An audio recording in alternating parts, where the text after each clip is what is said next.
Hello, everyone. Thank you for tuning in to the Great Hip Hop Debate.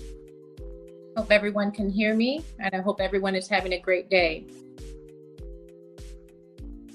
So welcome to a night where we delve into the depths of debate with style. I'm your host, Andrina from Andrina's Casa. I'm thrilled to navigate us through this journey of thought and expression.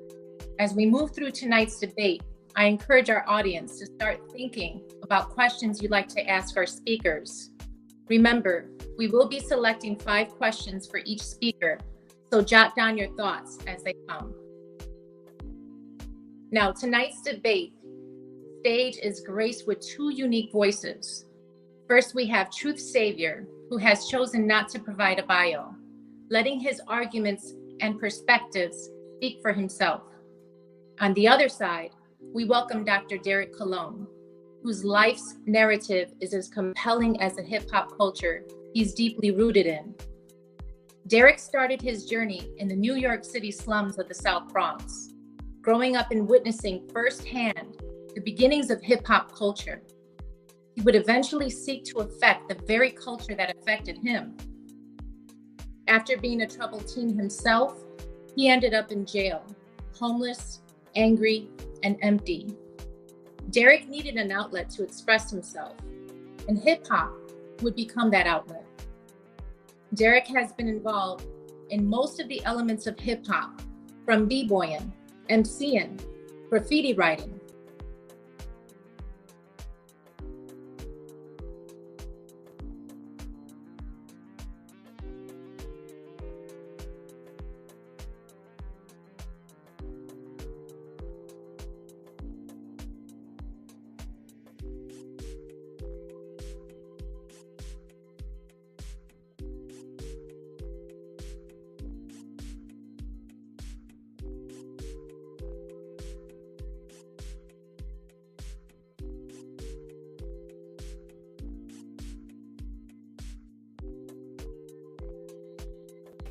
We're about to start the show. Here we go, guys.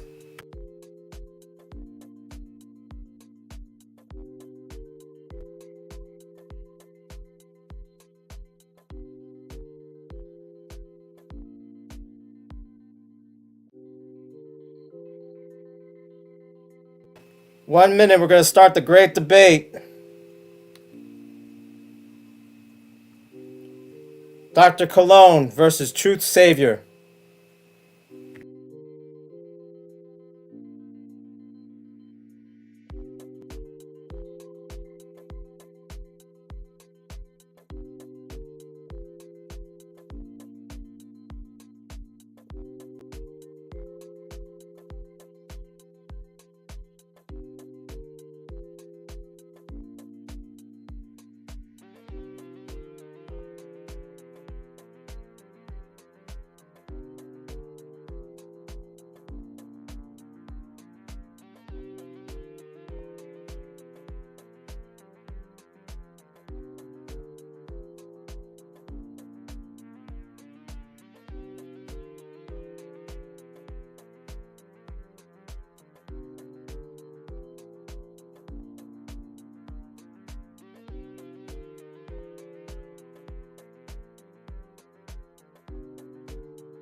Good evening, everyone. Welcome to a night where we delve into the depths of debate with style. I'm your host, Andrina from Andrina's Casa, and I'm thrilled to navigate us through this journey of thought and expression. As we move through tonight's debate, I encourage our audience to start thinking about questions you'd like to ask our speakers. Remember, we'll be selecting 5 questions for each speaker, so jot down your thoughts as they come. Tonight's debate stage is graced with 2 unique voices. First, we have Truth Savior, who has chosen not to provide a bio, letting his arguments and perspectives speak for himself. On the other side, we welcome Dr. Derrick Colon, whose life's narrative is as compelling as the hip-hop culture he's deeply rooted in. Derrick started his journey in the New York City slums of the South Bronx. Growing up and witnessing firsthand the beginnings of hip-hop culture, he would eventually seek to affect the very culture that affected him. After being a troubled teen himself, he ended up in jail, homeless, angry, and empty. Derrick needed an outlet to express himself, and hip-hop would become that outlet. Derrick has been involved in most of the elements of hip-hop, from b-boying, MCing, graffiti writing, and the knowledge of the culture. He knows firsthand what makes urban youth tick. In 2001, Derrick graduated from Zion Bible College with a Bachelor of the Arts in Biblical Theology. He would also attend Liberty University and earn a Master's of Divinity degree. Derrick would go on to earn a Doctorate of Education from Capella University. He has written numerous articles for urban magazines, recorded his own spoken word CD entitled Speak Life, written a book about his life story called Son of the Ghetto, and spoken to hundreds of teens, young adults, and youths. Derrick served as a youth pastor, young adult director, and currently serves as a teacher. Now, our topic, the Latin breakdown and its connections to the b-boy anthems, is set to be a fascinating exploration of cultural beats and their enduring impact. As we gear up for the debate, audience members, please begin drafting any questions you may have for our speakers. Now, here's the rundown for tonight's debate. Now, the opening act is going to be Truth Savior. He's going to take the stage with a 40-minute opening argument. Rebuttal time, Dr. Derrick Colon will then follow with a 15-minute rebuttal. After that, Dr. Colon will then present his 40-minute opening argument. And the counterpoint, Truth Savior, will return with a 15-minute rebuttal. Then we'll have the question and answer exchange. Truth Savior will have 15 minutes to ask questions to Dr. Derrick Colon. Dr. Colon will then have 15 minutes to ask questions to Truth Savior. Final thoughts are going to be that each speaker will wrap up with a 10-minute closing argument. For the audience engagement, we'll then turn to you for questions. So you'll have 2 minutes to submit them. So please format them as questions and then the speaker's name. For example, if you have a question for Dr. Derrick Colon, you would put question for Dr. Derrick Colon. If you have a question for Truth Savior, you would put question for Truth Savior. Now, before we kick things off, let's go over the rules. Speakers will present uninterrupted, and we expect a high level of respect throughout the debate. Audience, please hold your questions until the question and answer session at the end. But feel free to write them down as we go along. We're looking for thought-provoking inquiries that challenge our speakers. So start crafting those questions now. So let's dive right in. Truth Savior, the floor is yours for your opening argument. Well, thank you very much. I'm glad to be here. Check this out. It's been a while because I've been hearing a lot from Dr. Colon and I've been listening and taking all this in. And it's about time I correct some information here. So let's get started. Dr. Colon's premise really rests on the notion that there were no Africanisms in the New World. I mean, basically talk about North America. He basically asserts that the Africans that went to other places other than North America retained their Africanism. but the enslaved Africans in America lost them. So I want to play an audio clip of Dr. Cologne presenting that fact or that opinion, and we're going to dive into the misconceptions about that. Was Cuba. So there you have it. It's known as the descarga. Let me start back. Let me start back in. Hold up. Start from the beginning. The descarga predates the b-boy breakdowns, the break beats. It predates this. Amazing. The Latin percussions. I mean, when you listen to b-boy music and you hear the Latin percussions going off, that inspiration comes from the descarga, which actually means, somebody letting go, somebody letting loose. That's what the term descarga means. And so the foundation of the b-boy breaks come from African and Latin percussions and influence. So you can see the what happened with the African diaspora when the Africans moved and they went to Haiti, when they went to Cuba, when they went to Puerto Rico, when they went to the Dominican Republic, they took the Africanism with them. They took the drums with them. It was not the same when it came to slavery in America. Slaves in America were not allowed to retain. It was the Caribbean. So let me stop it right there. So you see his whole premise in citing this Latin breakdown coming from the Caribbean or Cuba or Puerto Rico is based on his narrative that when the Africans came to North America, they couldn't bring their Africanism with them. So I want everyone to Google Africans drums banned in the US or African drums banned in America. And as I go through this, you will see that the story that Dr. Colon is presenting is not actually true. And when you Google that, the year 1740 will show up. And why is 1740 important? Because in 1739, there was a rebellion of some Angolan slaves in South Carolina, and they killed a number of white folks. And they believed that because of that killing, the use of drums were utilized in order to get these slaves together to commit this act, right? So in the year 1974, in the year 1740, they enacted a law to ban drums, right? So now think about this. The first slaves came here in 1619. If you do the math, 1739, that's 120 years. So basically for 120 years, there was drumming in America. You don't ban something that never exists. Use your head. So 1740 was the banning of drums in America. Under that logic, the idea that there was nothing going on in America is undermined by this particular fact.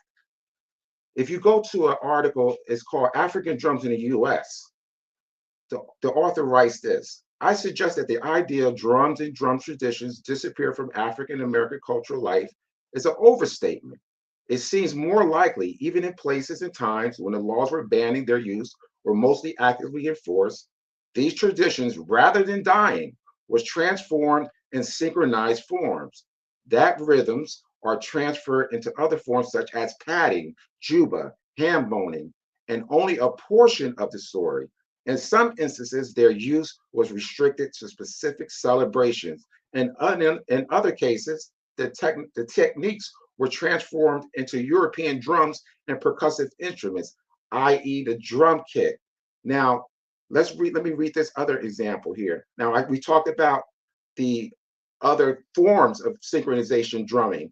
We also have playing spoons, washboards, tambourines, praise claps. There's a number of ways Black Americans, if they didn't have the drums, they were able to still keep these traditions alive. So it's a misstatement or it's unreal. It's unreal to suggest that this wasn't going on in America at the time. Now, let me go to this particular, give you an example of how drum tradition continued into the 19th century. Okay, let me read this. Another question is about the geographic spread of the law. Was the law followed everywhere? And then other than Charleston, South Carolina, other southern states through the late 18th and 19th century passed laws to prevent African Americans from drumming and dancing and gathering in crowds. In 1740, South Carolina, law is always identified as the reason drums were banned in North America. However, in 1805, a tutor in the district of Georgetown, South Carolina, reported hearing drums as an enslaved people dancing for Charleston, for dancing for whites during a Christian holiday. This is a distance from only 55 miles north of Charleston and more than 60 years after the 1740 law. Your question, did the adherence to the law extend 50 miles, or was the law no longer being actively enforced after 50 years? So I have other examples that point to drumming still being practiced, African drums still being practiced long after the 1740 banning of the drums. Now I want people to look up this painting. It's called The Old Plantation. It's a painting, it's a watercolor painting, and it's said to have been created between 1785 and 1790. And let me read what it says about this painting. A late 18th century watercolor titled The Old Plantation portrays enslaved men and women during a moment of leisure or celebration. At right, a musician plays a 4-string banjo, perhaps made from a hollow gourd, and another man strikes a makeshift drum, might be an overturned pot or pan. The figures at the center of the painting are dancing. The man bending down holds a long stick or staff. The women dancers are holding what appears to be a length of cloth or scarf, but might be an African percussive instrument traditionally used by women, known variously as the shakere.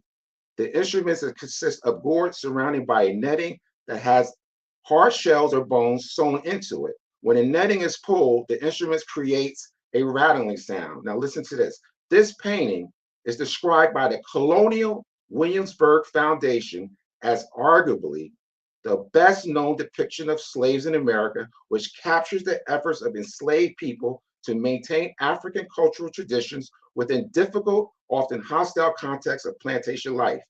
It is attributed to the John Rose of Beaufort County, South Carolina. The scene probably took place on his plantation where, in the last decade of the 18th century, Rose enslaved between 49 and 51 people. So this points to drumming tradition lasting well into the 18th century. So right here, I could really end right here in terms of dispelling the myth that drums were banned in America totally. There were some aspects of drumming in African traditions still alive and well. Now, I'm not going to stop there. Let's go to the north of America.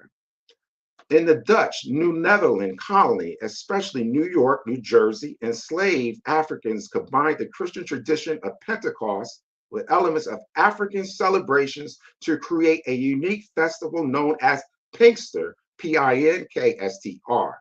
Despite its Dutch origin, the early 1800s, Pinkster was considered largely an African-American holiday. Pinkster celebration flourished in the area's heaviest Dutch settlements, the Hudson Valley, northern New Jersey, the western Long Island. These same areas also had significant population of enslaved Africans from the 16th until emancipation in New York in 1827. Okay, out from under the watchful eyes of strict control of their enslaved people, of the enslaver, people could express themselves using traditions from West and Central African cultures. Newspaper accounts describe the polyrhythms of African drumming, African language being spoken, the traditional dances, games, and other entertainment. Enslaved people born in Africa were revered as cultural gatekeepers, helping to preserve the traditions of dance, language, and other important cultural touchstones. For people isolated in rural areas, Pinker might be the only time they heard their native language being spoken. During these years, Pinkster was always presided over by a King Charles, a figure of great local renown and prominence within the Albany African community. Charles, an Angolan-born captive, claimed by Mayor of the Albany, was tall, handsome, and athletic, and a tireless dancer and gifted speaker. As the master of ceremony, he was responsible for directing the events and keeping the spirits in participation during long sessions of drumming and dancing and crowned the celebration. The style of dance, the complex layer of contrasted rhythms by the drums and clappers attest to the survival and the retention of Western African traditions. So the retention, so even in the northern part of America, they were still in tune with their Africanism. Dr. Cologne said that did not happen because he asserts that because it did not happen, this gave rise to the influence of the Cubans. Now, it's ironic that Cologne is Puerto Rican, respectfully, but he's arguing on behalf of Cuban culture. And so what he should be arguing is, what did Puerto Ricans do? Because he's trying to say that they were a part of this foundation. And so it'd be interesting to see if he could cite what Puerto Ricans did instead of citing what Cubans did, okay? Now, let's get into the discography. You will find this in the LatinJazzNetwork.com. See, what I'm going to do, I'm going to give you guys sources that you can look at. Now, I'm not going to go off the top of my head and make it up as I go. So everything that I'm saying, you could cross-check, verify. The name of the article is called Cachao, Cuban Jam Session, a Miniature Discography. And this is what it says. Depending on who you talk to, Cachao invented the discography, the Cuban Jam. More accurately, the discography was a natural extension of the feeling movement that had developed in Cuba in the 1940s. Julio Gutierrez, Bebo Valdez, Petrurian, Neo Rivera were also involved in the development. Let me play this audio clip of Dr. Colon, and respectfully, Dr. Colon, this particular clip, it kind of shows you intellectual dishonesty, because what you do, you misrepresent what the discography actually means. Actually, you confirm what the actual meaning is, but then you give your own meaning, and you do that to make people think that it's something that is really not, and it's an unfair tactic. Also, you suggest that the direction of influence came from Cuba to America, but in actuality, it came from America to Cuba, and I'm going to present that. But first, I'm going to play this clip of you making this false allegation. How that definition is kind of misleading, because it tells us that it was the descarga was Cuban in its nature, and it was heavily influenced by jazz, and it began in Havana in the 1950s. So what American jazz musicians from America were in Cuba to influence Cubans with the descarga? When did this happen, and who are these people? And so it develops in Havana, Cuba in the 1950s. Americans came from America playing, jazz, and then came over there and influenced those guys. No, actually, if you really look at it, it's the other way around. We influenced jazz. The descarga, the Cuban music influenced jazz. All those forms influenced what came later.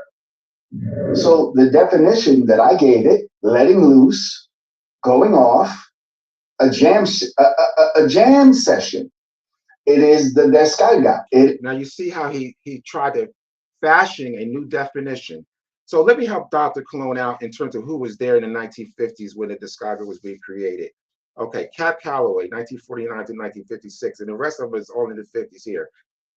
Nat King Cole, Dorothy Dandridge, Eartha Kitt, Josephine Baker, Sarah Vaughan, Lena Horne, Johnny Mathis, Billy Daniels, and his stepbrothers. Now, Dr. Colon, if you want, I can provide the actual newspaper clippings of that actually come out of the Cuban newspaper of these events happening. So just in case you doubt what I'm saying.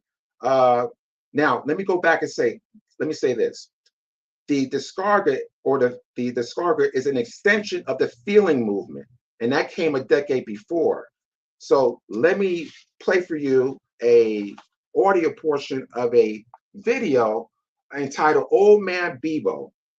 And in there, you will hear the voices of Angel Diaz and Cesar Potrillo de la Ruz, and they're going to talk about the feeling movement and the influences from that period of time. No, no. And I'm going to play it. It's in Spanish, and then I'm going to give the English translation. It's only about a minute. Mucho de la música americana. Disfrutaba mucho del jazz. Disfrutaba mucho de la música romántica. Y éramos fanáticos y seguidores de las orquestas de aquel tiempo, como la de Duke Ellington, la de Benny Goodman, la de Thelonious Monk, o un pianista llamado Fats Waller. Y nos íbamos nosotros, ese grupito pequeño, a los muelles de La Habana, para cuando llegaban los barcos de la flota blanca de aquella época, entonces bajaban los marinos, y generalmente negros, a bailar en los cabarecitos que había en los muelles. Ahí había unos aparatos que llamaban, en aquel momento se llamaban rocola. Tenía muchos discos de música americana, de todos esos gente. Y por eso es que el grupo nuestro comenzó a hacer una canción con una armonía más compleja, más moderna, que era la armonía del jazz, con algunos toques o pinceladas también de impresionismo. All right, so let me give the English translation to what those gentlemen said. We love American music. We love jazz. We love romantic music. And we were fans and followers of musicians like Duke Ellington, Benny Goodman, Thelonious Monk, or pianists like Fats Waller. At that time, our little group would go to the port of Havana for the arrival of the American fleet. And the soldiers, mostly black, would go to the dances at the local bars. And in those bars, they had jukeboxes called Ricolas, full of all those American records. And that's why our group started writing songs with more complex harmonies, more modern, with jazz harmonies, touches of impressionism. So there you have it. You have, and this happened in the 1940s. And let me just give you an example just how far the influence has gone. This is from in 1922. Radio broadcasting, which began in Cuba in 1922, was a major force in the growth of a new source of income for artists. Radio also exposed Cuban public to American jazz. So from 1922 all the way into the 50s, the American presence in Cuba was, it was all over the place. Let me see. Oh yeah, before I move on to another part, we were talking about the feeling movement, right? And you just heard the voices of Cesar Petrillo and Angel Diaz. Now, this is from an article entitled Bolero, Feeling, a Musical Revolution. All right, this is what it says. The feeling is a derivative of the Cuban bolero that was influenced by American music. Although sometimes it's complicated to describe what feeling is, its name comes from the word English feelings. This is due to the high degree of emotion the singers and songwriters add to their songs. It's basically a Cuban version of singing with soul. That's what the feeling is. The new style was influenced by American artists like Ellis Fitzgerald and Sarah Vaughan. Additionally, even Nat King Cole, who visit Cuba frequently, helped popularize it. Some of his roots are said to come from the blues, but keeping the Cuban music essence. Now, this is from the article entitled Bolero, Feeling, a Musical Revolution. This is not me saying this. This is other individuals saying it. When I talked about the discography, like I said, it came from the LatinJazzNetwork.com. So this is what we're talking about. Now, let's go into the other misinformation Dr. Colon wants to present. He wants to suggest that somehow Chano Pozo and Dizzy Gillespie and their collaboration that created the song Manteca was the inspiration for African Americans who play the percussions. They got this from them. He also alludes to this notion that the Palladium played a part and influencing these African American percussionists, because what Dr. Colon understands is that many of the b-boy anthems, the percussionists are African American. Now, the problem that Dr. Colon has with asserting is twofold. asserting that they were an influence is too much time in between. When you look at Chano Pozo and Dizzy Gillespie, and you look at the Palladium, that's late 40s, early 50s. These Black American percussionists came out late 60s, early 70s. So where is the connection? You got to think about it like this as well. What were African Americans doing in the 50s? If they were influenced by these people, what were they doing in the 50s? They were creating rock and roll and doo-wop. In the 60s, they had Motown. They had Stax Records down south. And the 70s, you had the introduction of the Philly sound, MFSB. Where is the Latin influence? There isn't any. It's more likely in time, if you look at what was going on at the time in the late 60s, it's more connected to the Black Power movement. And I'm going to go into that in a minute. Now, here's the other issue with this Chano Pozo and the Palladium connection. We're talking about a period where if you didn't live in the metropolitan area of New York, which consists of New York, New Jersey, and Connecticut, 9 times out of 10, you didn't hear of the mambo. The same is true for the Latin Boogaloo. I grew up in Jersey. I heard Bang Bang by Joe Cuba. But outside of the metropolitan area of New York, no one's heard of those groups. All you got to do is look at the Billboard Top 100 nationally. You go from 66 to 69. Not one Latin Boogaloo artist is ever on those charts. That's because these were localized phenomenons. If you, like I said, if you lived outside of the metropolitan area of New York, you didn't hear of them. Okay, so let me give you an example as to why you never heard of them. I'm going to play another audio clip of a gentleman. His name is Michael Chirisi. He's a dancer, and he was on a mambo tour in 1955. And listen to how he describes the mambo tour in 1955. Capitalize on the mambo craze, the best of the Palladium performers were organized to tour America. There was one attempt at the Mambo USA tour happened, I believe it was 1955. I once went on a tour called Mambo USA, and they hired the best dancers, the best bands, the best singers to tour the United States for 3 months. Chance of a lifetime performance. We left the 3 buses all in love. We went first to the Fox Theater in Brooklyn, tremendous hit.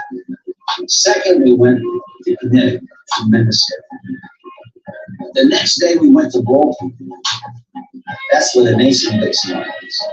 And then we had a little lake. Come from the Palladium sanctuary, the tour hit the wall of discrimination. I was on stage with my partner. I used to do a number called In a Little Spanish Town. And when I was doing the Little Spanish Town, there were about 15 black kids sitting down front. Young kids, maybe 14, 13, maybe up to 20. And then the number goes, that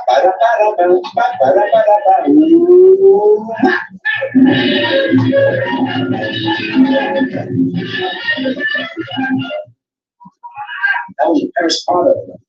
Well, those kids picked up on it, and whenever it came to that climax of the crescendo, they would all chime in. In the middle of that rehearsal, when Chico was playing the number, rehearsing the number, 2 cops come up to me and they say, "Hey boy, you get those niggas out of here." America could accept Hollywood's version, but not the real face of Mambo's diversity. It was very unsuccessful. Mambo was supposed to be the biggest thing, and here they are traveling down south to the Midwest and everything. They're playing to empty chairs. The 3-month tour. So you heard him say they were playing to empty chairs. Once they left the metropolitan area of New York, it bombed. So how could it be that influential? When you look at the African-American percussionists at that time, there was only one of those percussionists that lived in the metropolitan area of New York, and that was Jimmy Castor. All the others lived either in Chicago, Detroit. You think about people like Bobby Hall, Philly, DC. You think about the person who even played the bongos on Apache. He's from the Bahamas. Let me tell you, no one heard of the mambo. No one heard of the Latin boogaloo if you live outside of that area. So they're not influential. There is no Latin breakdown. There's no Latin influence whatsoever. He can never prove that. What's really true, what is a true nexus to why you have African Americans playing percussion is the Black Power movement, is the Black Liberation movement, is the Black Arts movement.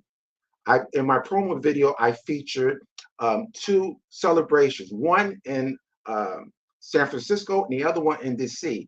And if you saw that, you would have seen these kind of celebrations, people playing African instruments, talking about Black nationalism, talking about Pan-Africanism, while playing congas and other African instruments. It was nothing related to Latin culture. This is the inspiration for why you have African American percussionists playing during this period of time. When I was in school as a youngster, I remember African troops, dance corps, and drummers coming to my school, performing and dancing. And that was the way it was during those days. And it started as early as 1964 in the universities across the United States. Just like Preston Epps, I featured him in the video. He was introduced to bongos and congas by way of Africans themselves. To suggest that it came by way of Cubans is ridiculous, and it goes against the history of this country. There's no evidence that Cuban culture played a role in what Black Americans did. Also, I showed a video of a person named, his name is Norman Bergeron, who was a professor of musicology. And he said the way African Americans play percussion versus the way Cubans is totally different. There is no relationship. These sounds, in fact, were here, was always here, never left. Let me give you an example of how powerful the Black Power movement was. Let's look at the dashiki here. The roots in the garment is not lost on anyone. It's unmistakably an African item. Its symbolic significance, however, molded thousands of miles outside the continent's borders. It was those of African descent, those ancestors were hauled to North America in chains who carried the torch. The civil rights Black Power movement of the 1960s, early 70s gave the dashiki a political potency. African Americans adopted the article as a means of rejecting Western culture norms. This is when the dashiki moved from beyond a style of functionality to become an emblem of Black pride, illustrative of the beauty of Blackness as an afro or a raised fist. Now, another example is, let me see, I don't want to go here. Another example is Kwanzaa. Well, let's talk about the let's talk about Kwanzaa. Born out of the Black Power movement in the 1960s, founded by in 1966 in the United States by an activist and educator named Dr. Maulana Karenga. Kwanzaa was formed as a way to empower people to rediscover their African heritage, concretize the expression of the Nguzo Saba. This is a value system organized by 7 key principles. Now, another example of Black people in America, identifying with Black or African culture and identity is the African language of Swahili. In North America, learning Swahili has become one way Black Americans identify with their African roots. According to an article in the Harvard Political Review, this cultural linguistic connection was made during the Black Power movement. As Black people, as the Black Power movement gained strength in the late 1960s, the language became for the movement members a symbol of meaningful Black identity, wrote the article's author. The timing was excellent in coordinating. Just as East Africans themselves were accepting Swahili as both a tool and an emblem of national pride, U.S. offering it a place in America, extending a significance to the swelling Black nationalism which organizations were engaged. So what I'm speaking to is a number of ways Black Americans are identifying with African culture through music, through language, through all types of expressions. Now, we all heard of the last poets, and let me show you how the congas, people want to say, Dr. Cologne wants you to think, oh, the congas mean Latino or Latin culture. First of all, we'll know there's no such thing as, Latin instruments or not Latin instruments, Latin percussive instruments. There's no such thing. All of it is African. Let's be clear. Let's not play semantics here. Now, we all know and heard of the last poets, right? Now, let me just read this because everybody kind of get an idea of who they are. We all oftentimes talked about them, but listen to this. The group's debut was May 19th, 1968, at an event in Harlem commemorating the birthday of Malcolm X. The three poets were accompanied by a conga drummer. His name is Nairaya Ubabi, who was performing with another group that evening, but from then became a part of the Poets. The founding members called themselves the Last Poets, having been inspired by a South African poet. And I'm not going to butcher his name, but I want you to know where the inspiration comes from. It comes from South America. It doesn't come from Havana. So let's stop playing games with this, the influence, a lot of this stuff was already here, or it was gained from our knowledge or seeking our knowledge for African culture. That's where this all comes from. And so to say that it comes from Cuban culture or Latin culture, the evidence doesn't bear it out. I doubt Dr. Cologne could actually present any documentation that proves that. Now, think about when there was a time when the African Americans stopped playing congas. The numbers of those participants dropped. And it's really related to one thing. Well, two things, but I'm going to talk about one thing in particular. The war on drugs. You might say, how could the war on drugs be responsible for the decline of African American percussionists? And that's because it was tied to the Black Power movement. And this is from Washington CNN. One of Richard Nixon's top advisors, a key figure of the Watergate scandal, said the war on drugs was created as a political tool to fight blacks and hippies, according to a 22-year-old interview recently published in Harper's Magazine. The Nixon campaign in 1968 and the Nixon White House after that had two enemies, the anti-war left and black people. Former Nixon domestic policy chief John Ehrlichman had told Harper's writer Dan Boone for the April cover story published Tuesday, and this is in quotes, this is John Ehrlichman speaking, you understand that I'm not saying, you understand what I'm saying. We knew we could not make it illegal to be either against the war or black, but by getting the public to associate hippies with marijuana and blacks with heroin, and then criminalizing both of them heavily, we could disrupt those communities. Ehrlichman said we could arrest their leaders, raid their homes, break up their meetings, and vilify them night after night on the evening news. Did we know we were lying about the drugs? Of course we did. So what did they do? They put a lot of our leaders in jail. They put an end to Black Power because it was becoming a very strong political movement. So they put drugs in our community, took our leaders away, killed many of them off. And another thing that was going on as the 70s near to the 80s, electronic music was coming into play. So now people was into drum machines, synthesizers. Black Americans were no longer really truly interested in playing congas in the way they were before. So, but if you was Latino, you could always play with a salsa band. And so that exactly led to the decline of these particular drummers. Now I have about 5 minutes. So what I want to talk about is the Latinization of James Brown. Now you want to talk about, trying to crowbar your way into the culture. I can't imagine a worse, idea to take on in order to Latinize James Brown. So he wants to say that James Brown was influenced by Latin culture in some way.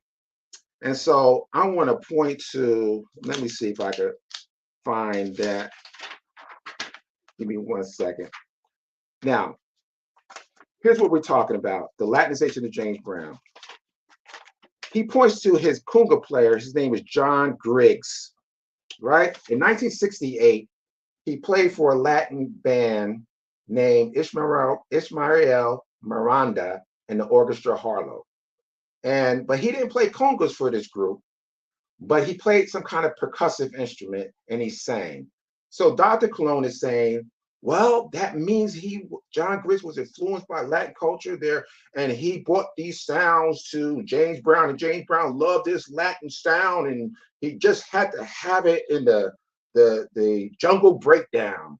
You know, one of the world's famous b-boy anthems, Give It Up, Turn It Loose. Dr. Colon wants to make that about Latin culture. Now, it's a ridiculous assertion. Like I said, is one way to try to crowbar his way into the culture, and it's disrespectful to us as Black Americans because he's a Black American icon. And to say that he was influenced by Latin culture is disrespectful, to say the least. Now, here's a statement by a music teacher, instructor, or professor, I should say, from the New York University. His name is Ethan Heen. This is what he has to say about the jungle breakdown. There's an ugly history of racial slurs of African Americans around the jungle. James Brown made it a point to reclaim jungle imagery in the context of Joyful Pride. He had several songs that include a break where it was just congas and chanting about being in the jungle, brothers, swinging on the vine. Check out your mind. The history of agriculture and high-tech society is short. The Stone Age was long, and we'll never know exactly what the music sounded like in the Stone Age, but I bet that James Brown Jungle Breakdown give us a good idea. So that is the true essence of the Jungle Breakdown. Think about it this way.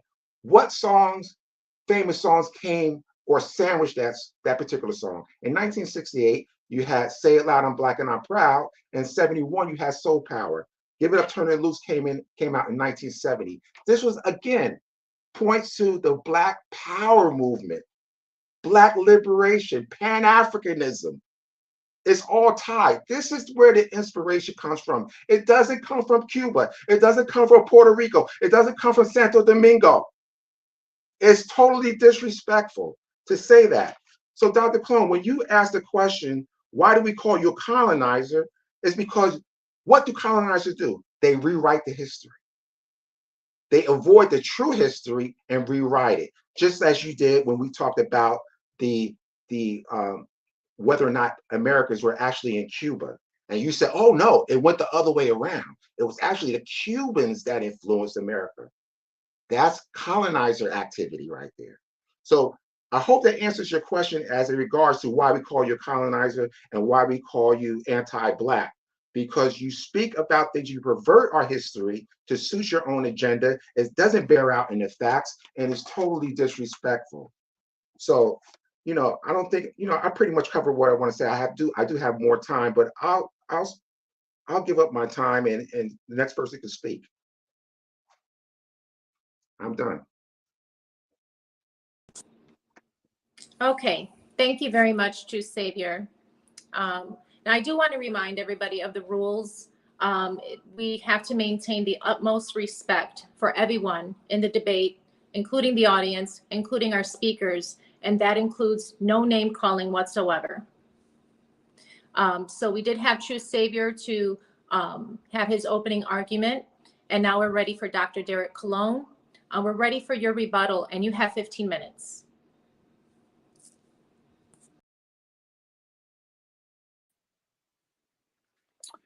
Well, welcome. Thank you so much, guys, for tuning in. Can you hear me? Is this, let me make sure that I can be heard.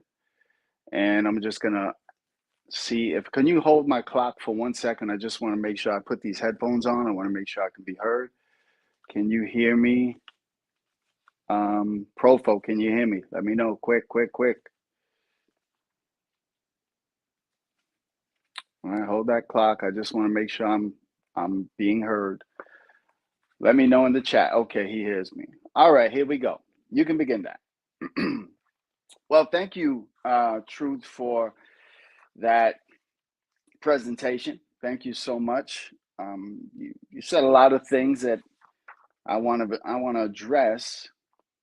So, the topic of the debate was the Latin breakdown and its connection to the b-boy anthems. That's the topic of the debate, which, by the way, you chose.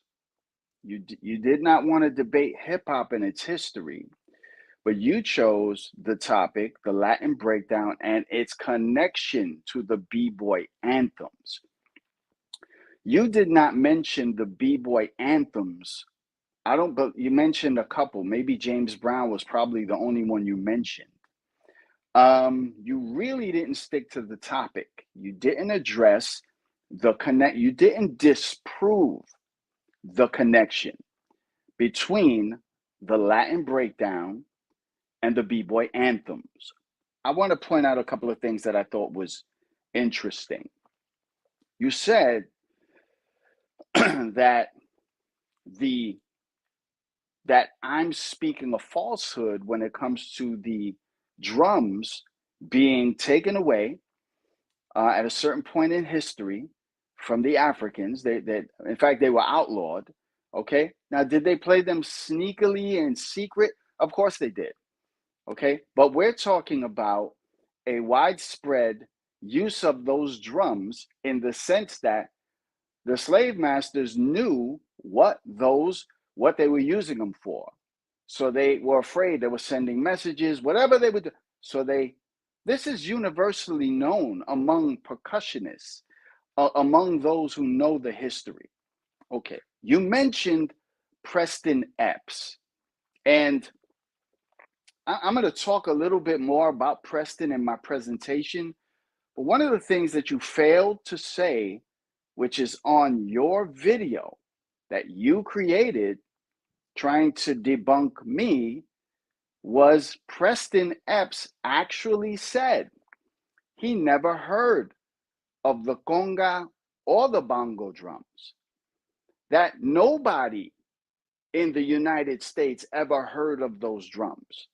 So you make mention of that. Okay, cool, right? So the drums that he's influenced by, and you talk about his story, and I'm going to get a little bit more into his story, but he sees the African drum troupe come through, and you said they weren't playing congas and bongos, or he was influenced by them because he saw them playing congas and bongos. I think you said that. Well, let's be clear. Every African drum troupe that I've ever seen, they're not playing congas and bongos. They're playing the djembe drum. They're playing the bata drum. They're playing the ngoma drum. Okay, they're not playing congas and bongos. That doesn't mean Africans don't play those instruments. I'm talking about the drum troops that Preston saw. He doesn't say that they he doesn't say what they were playing. He calls it congas and bongos. They were not playing congas and bongos. Okay, I'm going to get more into that in my presentation. Now, let me deal with a couple of points. Let's talk about the descarga. It means to let loose. That's the definition of the word. So you mentioned a bunch of people that came to Cuba, right? Did any of those musicians that it seems influenced, inspired the Cubans, did any of these African American people inspire them to do the Latin descarga? That's the question, bro. Did they inspire? The answer is no, because they didn't even know what the descarga was. So let's talk about the descarga. The descarga is always seen with the following instruments. It is the conga, it is the bongo, it is the cowbell, it is the clave, it is the guido, it is the maracas. That's what you see when you hear the Latin descarga. Okay, so which of these people that you mentioned, or that the audio that you played, which of them used those instruments? You let me know. Which of those American jazz musicians who are phenomenal musicians, but which of them use those instruments? I'll let you tell me that. Okay.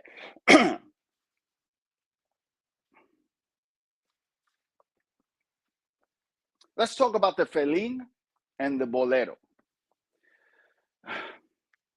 If you listen to felín, if you listen to bolero, that does not sound like the Latin descarga. Okay, the Latin descarga is the go off. It is the let loose. Okay, it is the breakdown. That's what descarga means. Okay, I'll get more into that in my presentation. So we talked about those jazz musicians, and then you brought up Dizzy and Chano Pozo. Okay, so Dizzy Gillespie is in Chick Webb's band with Mario Bausa. And he goes to Mario Bausa because he's going to start a band, and he says, this is Dizzy, I want somebody to play those things that y'all play, you know, the tom-toms. Dizzy didn't even know what they were called. Okay, so the jazz musicians from ragtime to big band, none of them, and I repeat, none of them played the Afro percussive instruments of the conga, the bongo, the timbale. They did not play those instruments. Dizzy is the first one. This is the first time you see this connection with Chano Pozo, okay, and the famous song Manteca. Okay, in fact, Chano Pozo was so influential. Chano Pozo created the arrangement for that song. It wasn't Dizzy, it was him.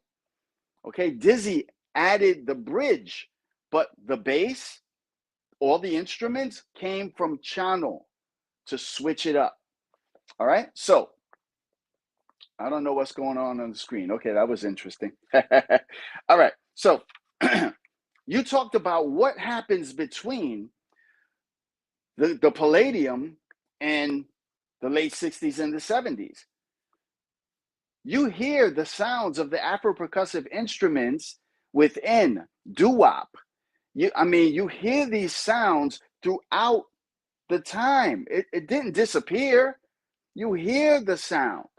You hear it in doo-wop. You hear it in early funk. You got to be absolutely, in denial to say, well, you never heard those sounds again. Yeah, you did. You got to listen to doo-wop. You did hear those sounds. But I'm just responding to his opening statement. Talked about mambo never being heard anywhere else.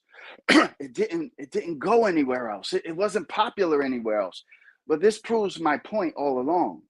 Mambo is a New York City thing. Hip hop is a New York City thing. This is what we've been saying. Okay, so just because there were empty seats, wherever they were playing, and I thought they said they went to the South. I couldn't really hear it that well, but it doesn't matter. Mambo, this is all New York City. Hip hop is developed in New York City. Mambo is in New York City. This is a New York City phenomenon. Okay, so you talked about the dashiki. You talked about what does the dashiki have to do with this topic? We're talking about the connection between the Latin breakdown and the b-boy anthems. What does a dashiki have to do with that topic? You're pulling out a lot of straw man arguments that have nothing to do with anything. Okay, you talked about the last poets.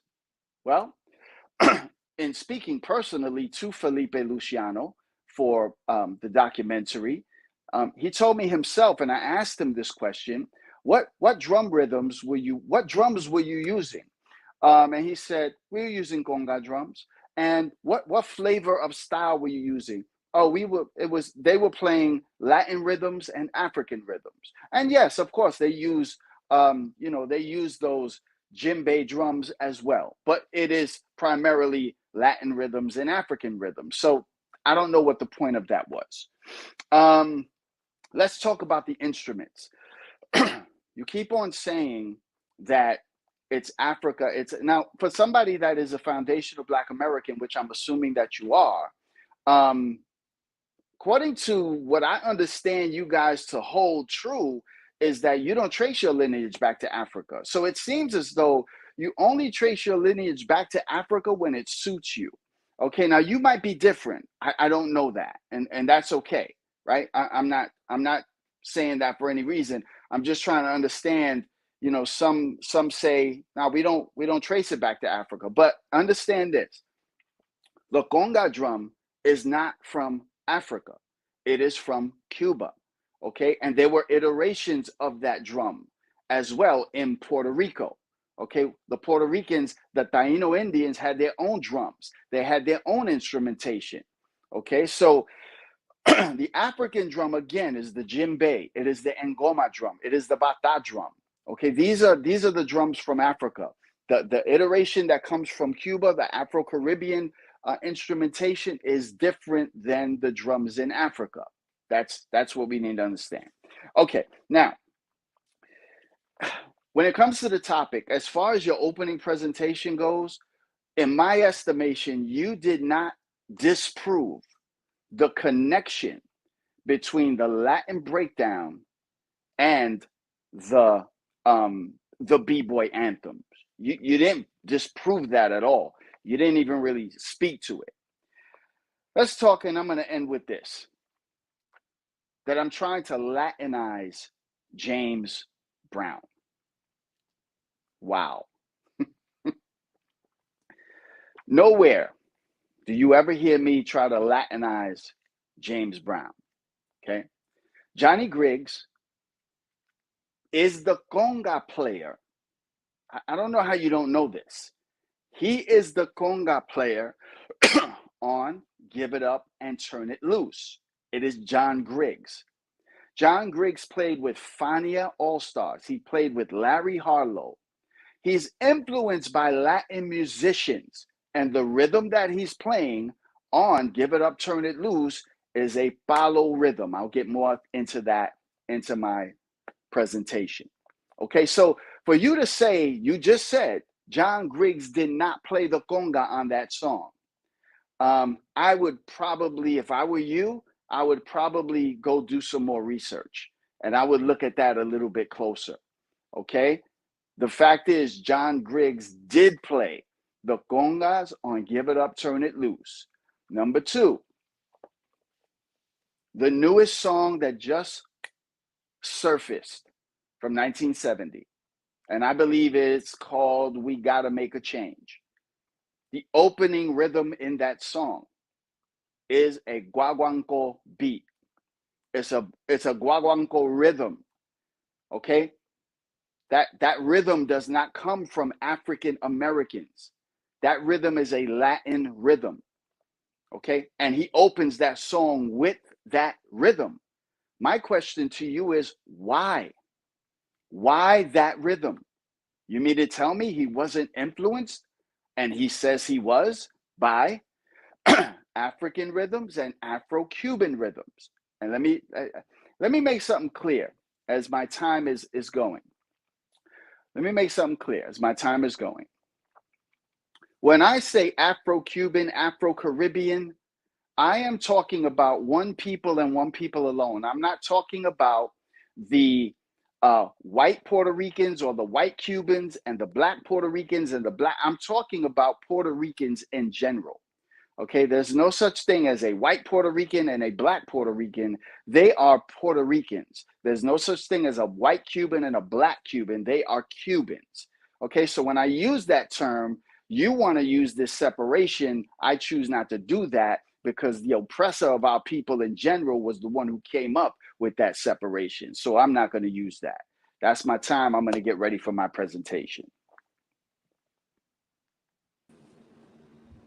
Dr. Colon, thank you so much for your thoughtful rebuttal. Please share your opening argument with us. You'll have 40 minutes for that. But first, I do want to remind the audience and everyone in the chat, everyone who's watching, please think of the questions that you want to submit at the end. After the closing arguments, there is going to be only 2 minutes that you have to write down those questions. Again, in the format of question for Truth Savior or question for Dr. Derrick Colon. And again, we'll only be choosing 5 questions for each speaker. So I just want to remind everybody in the chat for that and get your questions ready. So Dr. Derrick Colon, you may go ahead and start your opening argument with us. Again, you will have 40 minutes. Well, once again, I'm back. Grace and peace. Right. So our topic tonight is the great hip hop debate, the Latin breakdown, and its connection to the b-boy anthems. Let me wait for this screen to get right. What's going on? He hasn't started my time yet, so I'm going to wait.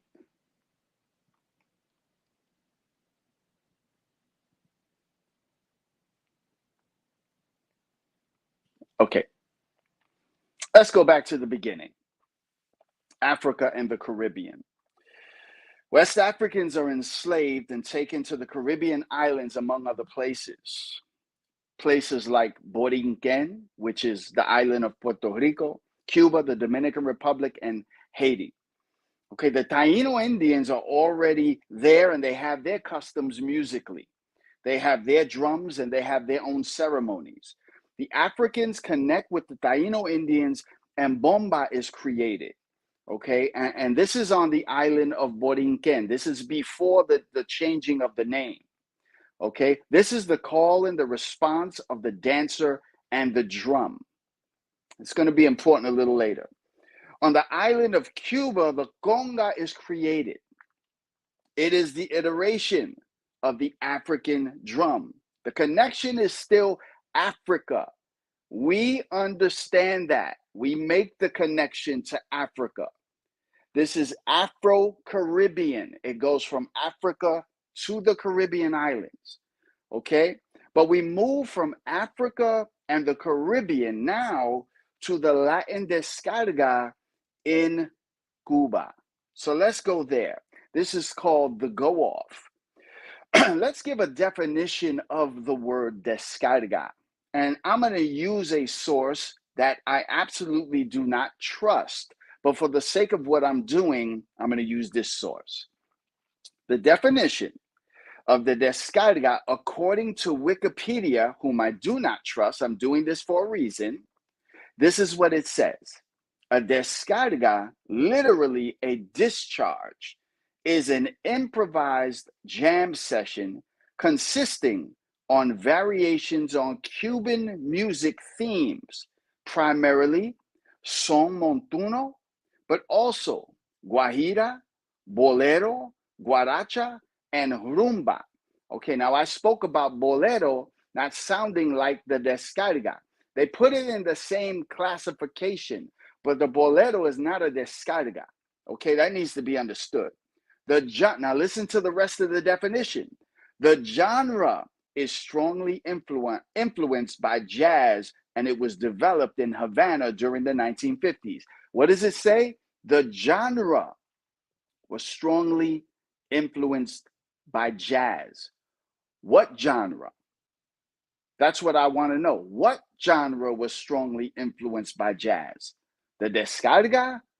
What are we talking about? Because it doesn't really tell us anything. That's the definition. All right. Found another definition on discogs.com. And it says the same thing as Wiki. So here's my question. Where is the proof that this was strongly influenced by jazz? Where is the proof that the descarga was influenced by jazz? Again, a descarga is involving these instruments: congas, bongo, timbale, guiro, maracas, cowbells. Where does jazz influence the descarga? They weren't even playing those instruments. So how did they influence them to rock those instruments? What are they talking about? It's not clear. It's very vague. So a descarga is a jam session consisting of the instruments that I just told you. Now, this leads us to a great article by a man by the name of Paul Austerlitz. And Paul Austerlitz is a PhD. I want to read something to you I think is very interesting. He wrote an article that can be found on timeline.carnegiehall.org. Okay, timeline.carnegiehall.org. And he wrote this article called The Timeline of African American Music. And his article is entitled, this was where it's found, it's the Caribbean and the Latin connections in jazz. Listen to what Paul Austerlitz, who is he's known as an ethnomusicologist, right? So he studies, he's a musician himself. He studies this, he studies culture. When it comes to music, he studies jazz. Listen to what he says. He begins with Jelly Roll Morton. Now, I am going to make the connection between the Latin breakdown and the B-boy anthems, but we have to build some building blocks to get to the point. Jelly Roll Morton. Paul says this: Afro-Caribbean and Afro-Latin music has blended with Black North American music for centuries. This interaction is based in shared African-influenced musical characteristics, such as rhythmic focus, a percussive quality, and links to dance. Caribbean and Afro-Latin influences brought new musical elements, such as polyrhythms, simultaneous contrasting rhythmic patterns. African-derived percussion instruments such as the conga and Spanish-inflected melodies to North America. At the same time, now hear this, at the same time, African-American music from the United States had an influence in the Caribbean and Latin America. Nobody's ever denied that. I didn't deny that. I'm saying when it comes to the descarga, they didn't influence that. Obviously, we heard when it came to those jazz musicians and the Cubans who were listening to those musicians, yes, this musical dialogue gained momentum during the 20th and 21st centuries, fostering rich new forms of creativity. We continue in the same article. This is called The New Orleans and the Spanish Tinge, often considered the birthplace of jazz. New Orleans belonged to the French and the Spanish empires before joining the United States in 1803. Cuban, Haitian, and Mexican musical forms thrived in that city. Afro-Caribbean music and dance had a high profile at Sunday celebrations that Black Caribbeans and Black North Americans attended at a central meeting point called Congo Square in New Orleans during the 19th century. The pioneering New Orleans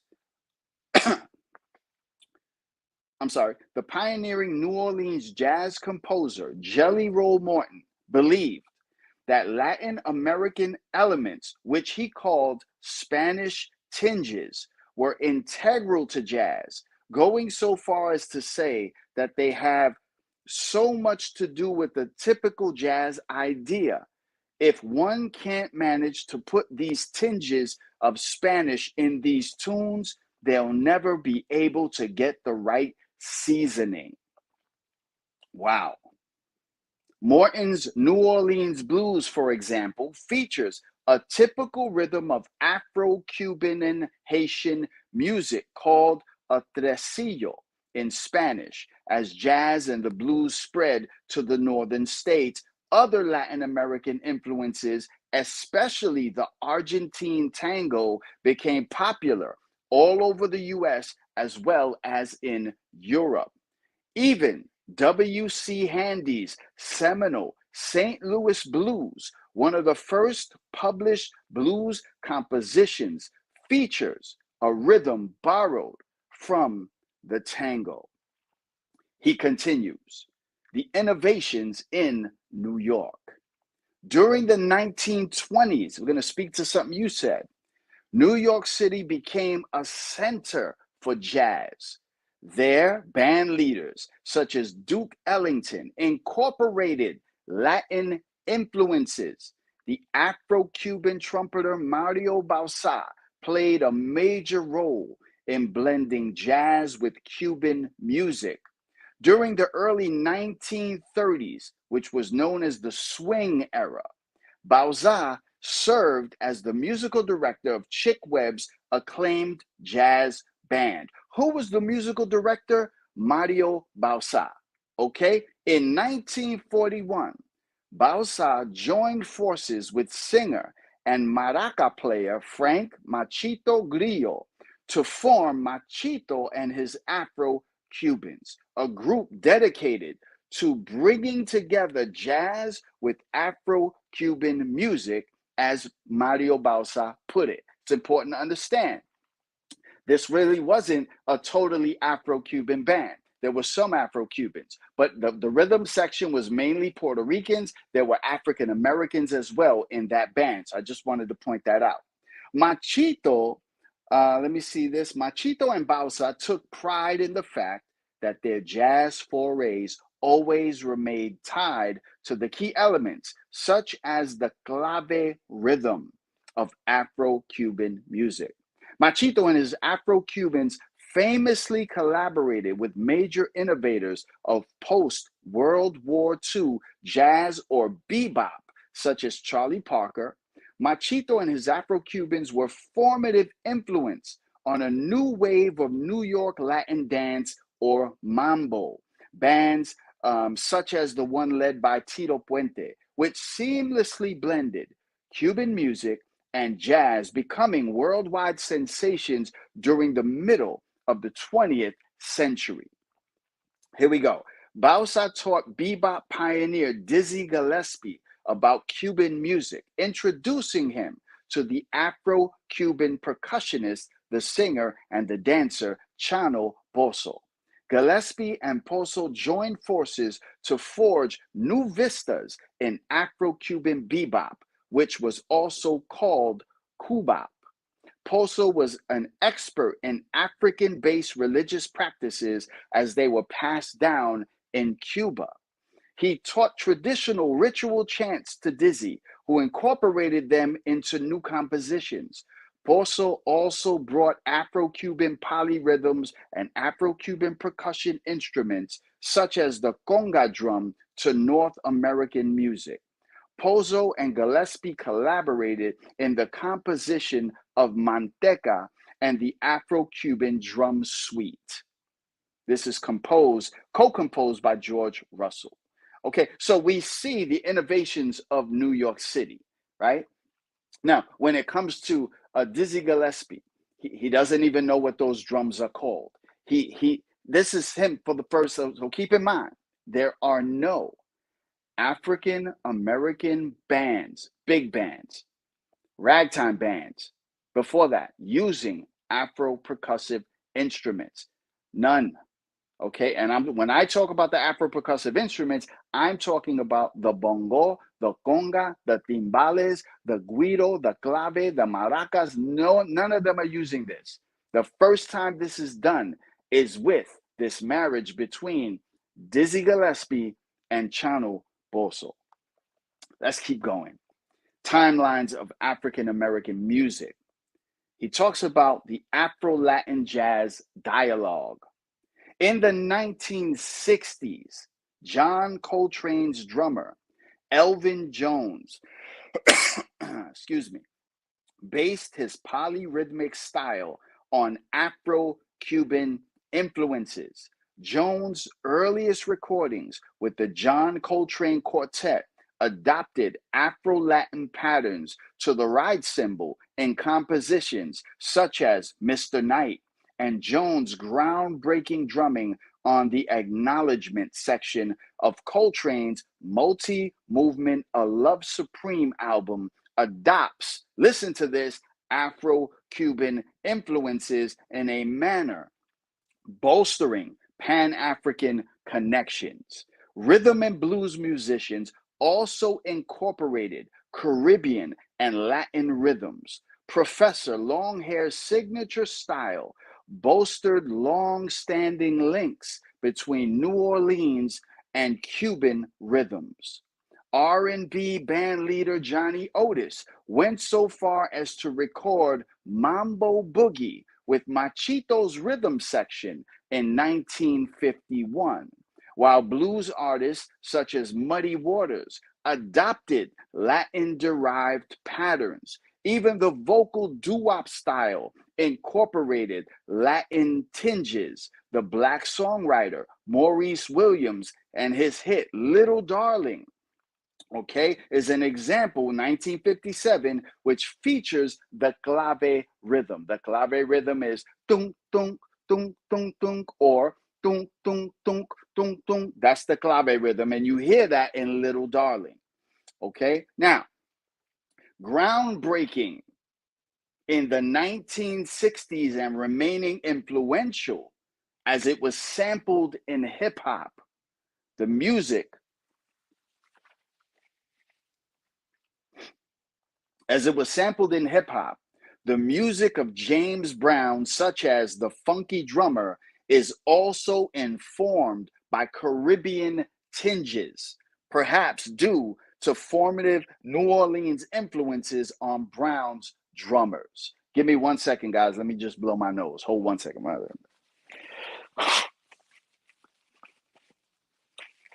Please forgive me. Please forgive me. Please forgive me. All right, so we can see the Afro-Latin jazz dialogue. We can see these influences in all of this. And anybody who knows music knows this. And this is why this ethnomusicologist is telling us this information.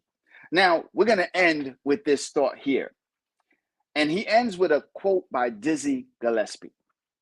In his memoirs, bebop pioneer Dizzy Gillespie expresses deep African-based connections between Latin, Caribbean, and African-American music. Wow, doesn't that sound familiar? What do I always say? Hip-hop was created by what? By African-Americans, Caribbeans, and Puerto Ricans. Same thing. Gillespie says Latin, Caribbean, and African-American music. Now watch what he says. A student of our music, if he goes back far enough, will find that the main source of our music is the music of Africa. The music of the Western Hemisphere is primarily of African origin. The Brazilian Africans created the samba. The West Indians created the calypso. The Cubans created the rumba and various other rhythms. And my own is blues spirituals. All of them were different and show different characteristics, yet they are together. Very interesting. Now let's move to the Palladium Ballroom. And this is taken from palladiummambo.com. Okay, so it says, known as the home of the mambo, the Palladium Ballroom was America's most important venue for the development of Latin music and dance throughout the 1950s. Mambo music and dance were co-created at the Palladium, where, watch this, Puerto Rican, Cuban, Dominican, Italian, Jewish, Irish, and African American patrons danced nightly to the music of the Big Three, the Latin orchestras, which were Tito Puente, Tito Rodriguez, and Machito. The Palladium Ballroom began programming Latin music on Sundays in 1947 and soon expanded to an all-Latin format, hosting live Latin music Wednesday, Friday, Saturday, and Sunday nights. I want to read something again. This is so important, right? Watch this. In the 1950s, mambo music and dance were co-created at the Palladium, where Puerto Rican, Cuban, Dominican, Italian, Jewish, Irish, and African American patrons danced to the music. I think that's interesting. I think that says a lot. We continue with the Palladium Ballroom. People like Mario Bausa, Tito Puente, Machito, and his Afro-Cubans would be seen by the jazz musicians from Birdland. And those musicians would rock out with the Latin bands. The Latin musicians would also go to Birdland and rock out with the jazz musicians. This is what I'm talking about. We see this as early as the early 1900s. We see this connection, this marriage musically. We've been doing this together. We see this with James Reese Europe and Rafael Hernandez. We see this with Fletcher Henderson and Bob Escudero. We see this with Duke Ellington and Juan Tisol. What makes you think that we've been creating music together all this time, and suddenly when we get to hip hop, it stops? I beg to differ. Here we go. This is the influence of the Latin breakdown that you hear in the b-boy anthems. It is the Latin descarga, the go-off. What is the influence? It is this place right here, the Palladium Ballroom. These people, Mario Bausa, Tito Puente, Machito, the Latin musicians combining with the jazz musicians to create this sound. The influence of the Latin breakdown is the Latin descarga. Now we start moving. Let's talk about African Americans and the conga drums. As I said earlier, no big bands ever used the Afro percussive instruments before Dizzy got with Chano Pozo and created Manteca. None.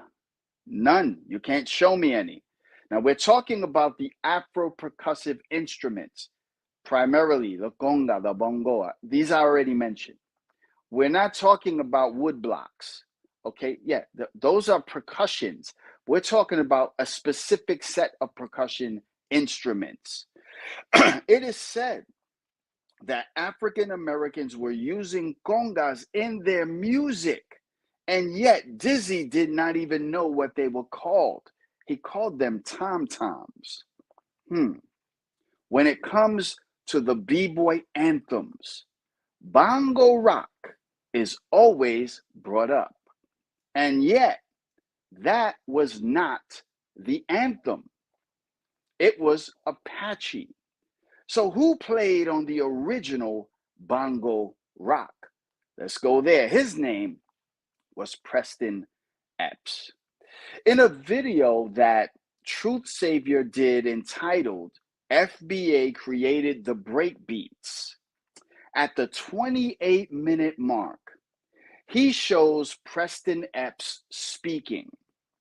And this is what Epps says, and I quote, "I did not know nothing about bongos and congos." He calls them congos, not congas.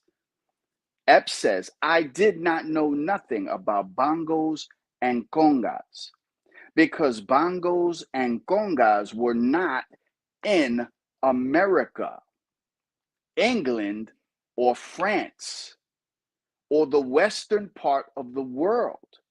Nobody over here knew anything about bongos and congas." I want to say that again.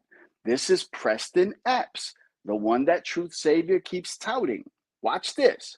He says, and I quote, "I did not know nothing about bongos and congas because bongos and congas were not in America, England, or France, or the western part of the world. Nobody over here knew anything about bongos and congas."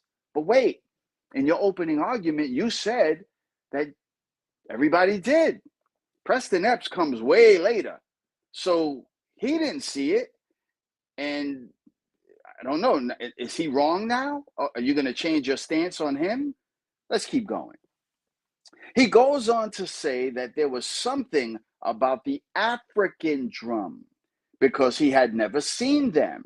And he refers to them as bongos and congas. But how does he know what they were if he never saw them?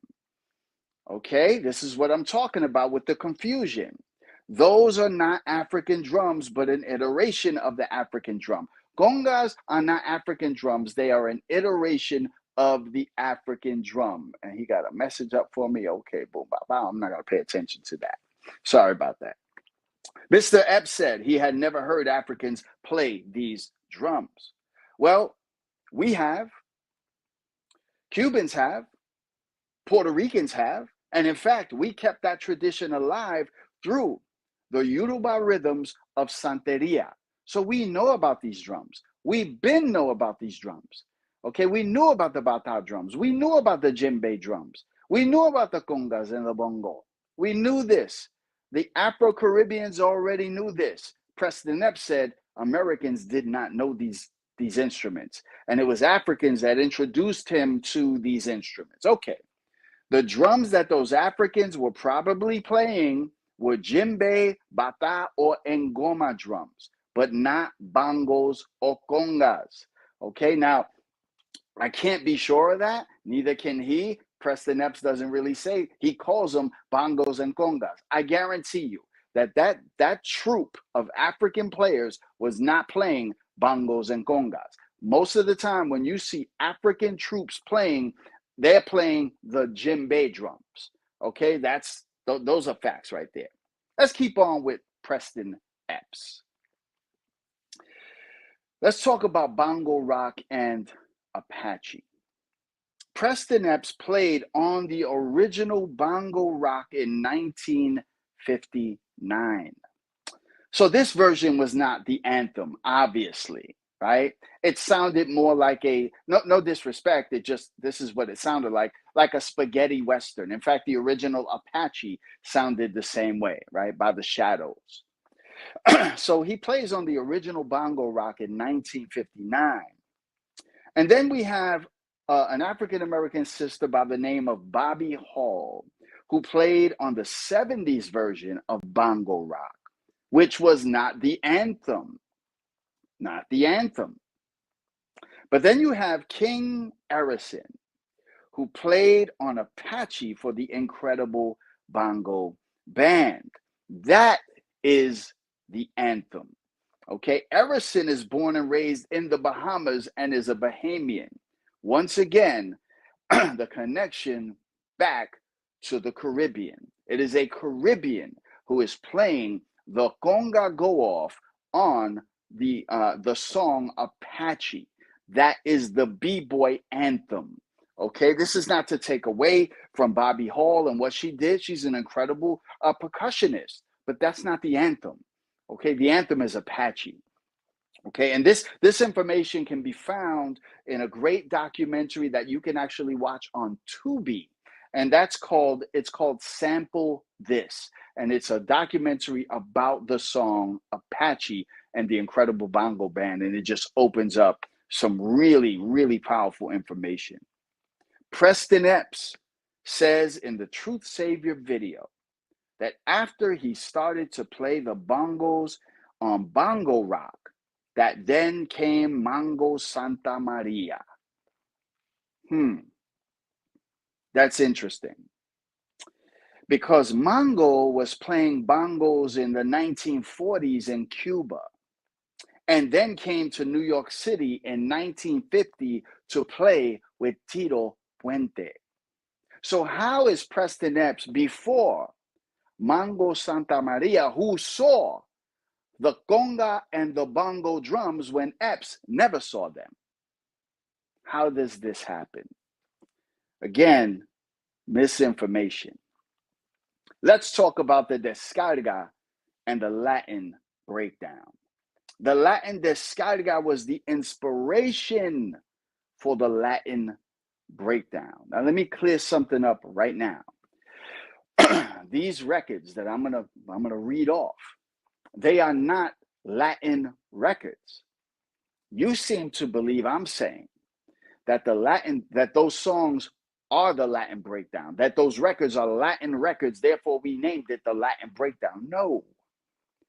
What we are saying is that the Latin breakdown is in those records. You hear it in those records, and the sound and inspiration comes from the Latin descarga, the go-off part. Descarga means to let loose, as we've said earlier. Another way to put it is a breakdown. Anybody who's a conguero, who's a musicologist, I'm sure Silos Congas is in the chat, and Silos can verify this, that descarga means to go off, to break down, to let loose. Silos has even said that the B-boys were doing a descarga with their bodies. They're going off, they're showing their stuff. That comes from Latin music, Latin people. The African American rock and salsa groups reinvented the original sound of the Latin descarga, which became known as the B-boy anthems.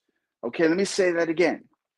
The African American rock and salsa groups reinvented the original sound of the Latin descarga, which became known as the B-boy anthems. You hear this Latin percussion and funk together, the marriage again, in songs like Give It Up, Turn It Loose by James Brown with the palo rhythm from the palo mayombe in Cuba. Listen to Me, Super Sperm, Apache, as we just mentioned, Just Begun, Yellow Sunshine, Shifting Gears, Jam on the Groove, Cuca la Maraca, Together by Eddie Palmieri, Lupita, Gotta Get a Nut, Life and Death in GNA, etc. These are the foundational B-boy anthems, and the Latin breakdown is in those songs.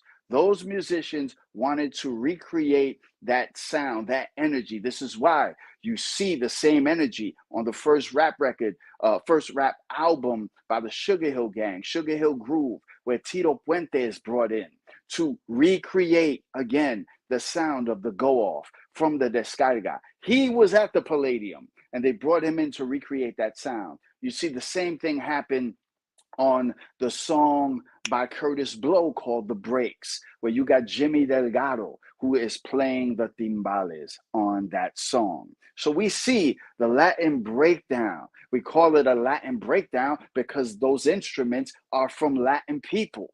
Okay, again, Afro-Caribbean polyrhythms that come from the Latin people. And we're not talking about the Latin language. We're not talking about that. We're talking, you know what we're talking about. So let's be clear about what we're talking about. This next quote, I want you to hear this, and I want you to think about this. This next quote is from Paul Austerlitz, who we mentioned earlier. Paul Austerlitz is the ethnomusicologist. Okay, he studies this. He holds a PhD. Listen to what he says. He says African American musicians began incorporating Afro-Caribbean and Latin elements so thoroughly that while the influences are clear, the results sometimes obscured the origins of the specific rhythms at play. I got to read that again. I need you to hear what he said. African American musicians began incorporating Afro-Caribbean and Latin elements so thoroughly that while the influences are clear, what are the influences? The Latin descarga. The results sometimes obscured the origins of the specific rhythms at play. So in other words, you're hearing something, but the results sometimes obscured the origins. We really couldn't place where this came from. It comes from the Latin descarga. This is why you hear it in James Brown. This is why you hear it in Just Begun. This is why you hear it in these B-boy anthems. African American musicians, I'm gonna say it again, incorporating Afro-Caribbean and Latin elements so thoroughly that while the influences are clear, the Latin descarga, the results sometimes obscure the origins of the specific rhythms at play. The Latin breakdown, the inspiration. In conclusion, the inspiration made its way. This is where it goes. This inspiration of the Latin descarga, it made its way into funk. It made its way into soul. It made its way into disco. It made its way into hip hop and the earliest iteration of rap music. We cannot say any different. We hear this when we get to the first iteration of rap music, which is again the Sugar Hill Gang on Sugar Hill Records and Enjoy Records. Okay, we hear both of these in those early records. Okay, we hear this with Pumpkin and his production on Rapping and Rapping and Rocking the House by the Funky Four plus One More. We hear this as Silos Congas is the one playing the palo. I believe he said it was a palo rhythm there. But then you hear it in the love rap. You hear the percussions, and listen, let me be clear. You don't hear every instrument in every song. You might hear congas and timbales together. You might hear cowbells. You might hear maracas. You might hear the clave. But you do hear those Afro-percussive instruments in the earliest iteration of rap music. So that's important to understand, that the inspiration of the Latin breakdown, let me explain it again, as I got some time. The Latin breakdown is in those records, okay? It is not those records. And you seem to believe that we're saying it's those records. You're saying they're Latin records. No, we're not. We're saying that you hear the Latin breakdown. The breakdown is Latin. You hear it, right? That's what the go-off is. If you talk to B-boys, the B-boys will tell you that what we wanted to go off to was the sound of the percussive instruments, the sound of the congas going off, the sound of the bongo, the sound of the clave, the sound of the timbales. That made us want to get even more busy on the floor. Okay, so it comes from the inspiration to all of that is the Latin descarga. So the connection, the Latin breakdown and its connection to the original B-boy anthems is evident. And once again, what we are not saying is that the Latin breakdown is those records. No, the Latin breakdown is in those records. It was infused in those records. It was reinterpreted in those records. Okay, don't tell me that.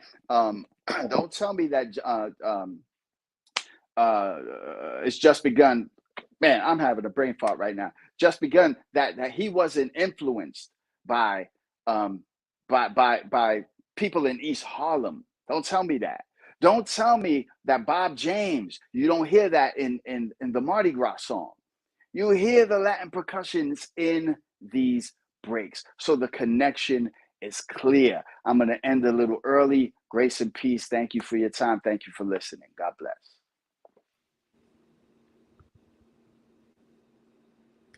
Dr. Cologne, we appreciate your comprehensive opening argument.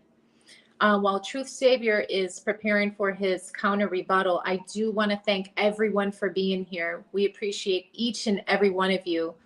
Just want to say to everyone, please don't forget to craft your questions. Don't forget to write down the questions, because there's only going to be 2 minutes that you'll have to put your questions together. Again, there's going to be 5 questions for Dr. Derrick Colon and 5 questions for Truth Savior. And just a fair warning, we're not going to be sifting through the comments for those questions. When it's time to craft those questions, that's when we're going to take those questions.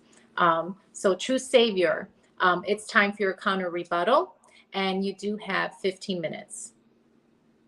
All right. Dr. Cologne tends to romanticized the Afro-Cubans and the Europeans who were there in Cuba. Let me give you a little background in terms of what was going on during the early 1900s. They give context there. In 1912, Black war veterans formed the Afro-Cuban Party to demand reparations. In response, the government slaughtered 3,000 Black veterans, imprisoned 1,000 more than Black citizens.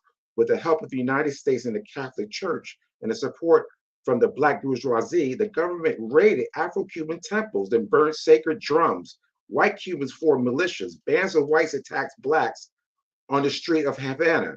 Constitutional guarantees were suspended. Suspected rebels were arrested and killed. The need to defend white civilized Cuba from Black witchcraft and savagery was extolled. The government forced machine gun 150 peaceful peasants protest, including entire families. The presence of the U.S. Marines offshore allowed the Cuban army to discriminate and kill 3,000 to 6,000 Blacks. Caparas, I'm not sure how you pronounce that, noisy street parades by Black Cubans during the carnival period were prohibited. Despite the violence and racism and contempt directed toward Afro-Cubans, music and dance traditions continued to be was to be practiced in parts of the Black community situated in slum tenements outside the core city. This is the context in which the Black Cubans lived and were treated. And for a long time, the white Cubans didn't want the Black Cubans' music, despised it. Now they want to embrace it as if it's their own. Now let me get something straight in reference to what are Afro-Cubans? Afro-Cubans is simple. They are Africans who live in Cuba, just like enslaved Africans who live in America are Africans. They're Africans. At the end of the day, whether the conga drum was created through the materials, it was modeled after the djembe drum and other drums. You use what you have. It's still an African instrument, no matter where it was comprised or built. So to add this Cuban identity to it doesn't take away from the fact that it is in fact an African instrument. At the end of the day, there is no difference between an Afro-Cuban rhythm, an Afro-Caribbean rhythm, an Afro-Latin rhythm. Guess what? They're all African rhythms. We're playing semantics when we talk about what is African, what is Caribbean, what is Cuban. So let me, Dr. Colon, when you get a chance, I want you to send me what this gentleman, author Paul Orthoditch, whatever his name is. He was reading some things and you didn't really cite where you got it from. You just mentioned his name. As I provided articles and actually web pages where you could go look up this information, I need that from you as well. Now you talk about bongo rock wasn't an anthem. Now Hurt played bongo rock. He talked about that in the video. So bongo rock was in fact an anthem. Now I'm going to go through this list. Let me see. Now you want to suggest that Dizzy and Preston Epps are the spokespersons for all African Americans. Just because Epps did not hear of conga drums or bongos, he doesn't speak for every African American. Neither does Dizzy.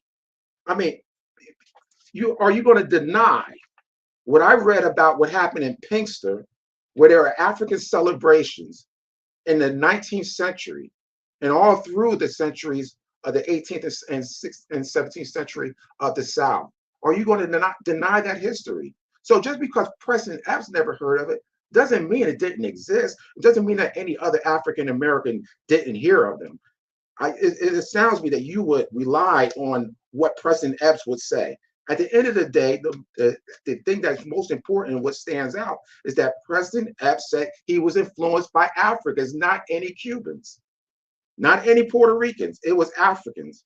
And actually, Preston Epps was introduced to these drums in the 40s, not the 50s, when you want to talk about when Preston Epps was actually introduced to them. Now, Dr. Colon, I really want you to give me the actual documentation where you talked about this back and forth of jazz musicians going to the Palladium and all that. I truly believe you made it up because there's no such thing, in my opinion. So you could prove me wrong by providing me the documentation that points out that this so-called back and forth of jazz musicians going to the Palladium and back and forth, I truly believe you're making it up like you always do. Most of the things that you said, respectfully, I say that. Now, let me go to the New Orleans jazz scene and how you believe is so much influence with Caribbean culture. What we're talking about when we talk about the Spanish tinge, what all we're talking about is a way of applying rhythm to a particular song. It's nothing related to Latin cultures, nothing related to Spanish or French or Portuguese or any of these cultures. Is a polyrhythm, a way of playing a song. These rhythms were introduced by Africans, no Europeans. So let's not get caught up in semantics in terms of the Spanish church. Oh, that must be Spanish people. No, it does not. Now, you also are still, I don't want to use this word, but you're still lying about the definition of the word discographer. Can you provide me a definition that's researchable that says it's about to go off, to get free, pertaining to only the conga, pertaining to the bongos, pertaining to the clave? Can you provide an actual definition other than your word? Because I contend it does not exist. You're constantly making up stuff to fit a particular agenda. So I challenge you again, provide a definition that is not your own, that people can research. Just say, go to this website, you'll see this definition. All right. Now you refer to Felipe Luciano, and he's talking about these Latin rhythms played by the last poets. First of all, Felipe is not an original member. I'm talking about when it was first formed, and I'm talking about where the inspiration comes from. It's Africa. It's not Latin America. So let's stop playing games with this kind of stuff. Let me see what else I wrote here. Oh man, let me see. The feeling versus discarded. Now check it out. The feeling movement gave birth to the discography. If you look at the information, I outlined it in what I presented. You are making up your own definitions, saying it had nothing to do, these musicians had nothing to do with the creation of the discography. It doesn't have anything to do with the creation of the discography by the way you are defining the discography. Discography, again, for those who don't know, is the Latin version or the Spanish version of a jazz improvisational jam session. That is the meaning. Cologne wants to present this alternative meaning that is not based in any fact. So when you say these American musicians that came to Cuba had nothing to do with the discography, yes, in the way that he defines it, absolutely. But if you define it in the correct way, then they did. And this is the shell game Cologne is engaged in. It's amazing. Let me see what else here. Let me see what else I can talk about. Let me see. I know I got still about. Okay, he wants to understand what does the FBA stand for, and I'm going to speak for me. I'm not going to speak for anybody else. As a foundational Black American, I believe personally that I am a descendant of Africans. I'm not denying my African ancestry. I know there's some that will deny it, but I'm speaking for me. And basically, an FBA is simple. If I have ancestors that date back to the enslavement of my people, then I'm a foundational Black American. That's what it means. It's not complicated. So you could be an FBA and embrace African identity. No one is playing games or trying to hide as to who I am and who I represent. Now let's get back with James Brown. You are in fact Latinizing James Brown, and you're trying to use the Fania All-Stars. And let me make a correction. If I said that Johnny Briggs didn't play on the Give It Up, Turn It Loose, I must have misspoke. I said he didn't play congas on the album he did for Ishmael Miranda in the Orchestra Harlem. That's what I meant to say. If I misspoke, I misspoke. But John Briggs did in fact play on the Give It Up, Turn It Loose. He did play congas. Again, it had nothing to do with Latin culture. It was all about Africa. And there's no question about it in my mind. And I don't think you could provide anything to argue against that. Now, as far as the Fania All-Stars, he said, oh, James Brown was influenced by the Fania All-Stars. Let me say this.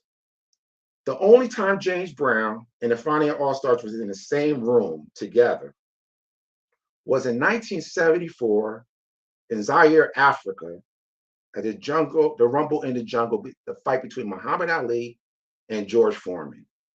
There was a big concert, and James Brown was the headliner. The Fania All-Stars were there. Is it possible they jammed out in 1974? It's possible, but there is no record of them ever playing together outside of that particular space. John Griggs does not appear on any member list. He doesn't appear on any concert appearance. No association with the Fania All-Stars altogether. Like I said, if we look at the song "Give It Up, Turn It Loose," that's 1970, right? We're talking 74. So if there was a influence, that influence had to be before 1970. And Dr. Colon cannot present that. He didn't cite it in this particular presentation, but he got this idea also by a news article printed in the North Star Ledger, where Johnny Griggs was living in a nursing home, and they were talking about his life, and apparently he must have said that he played with these people.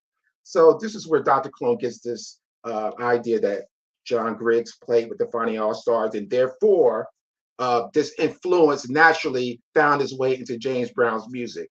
Now, Dr. Colon is under this impression whenever you hear a conga drum, it has to be a Latin song, or not a Latin song, but a Latin influence.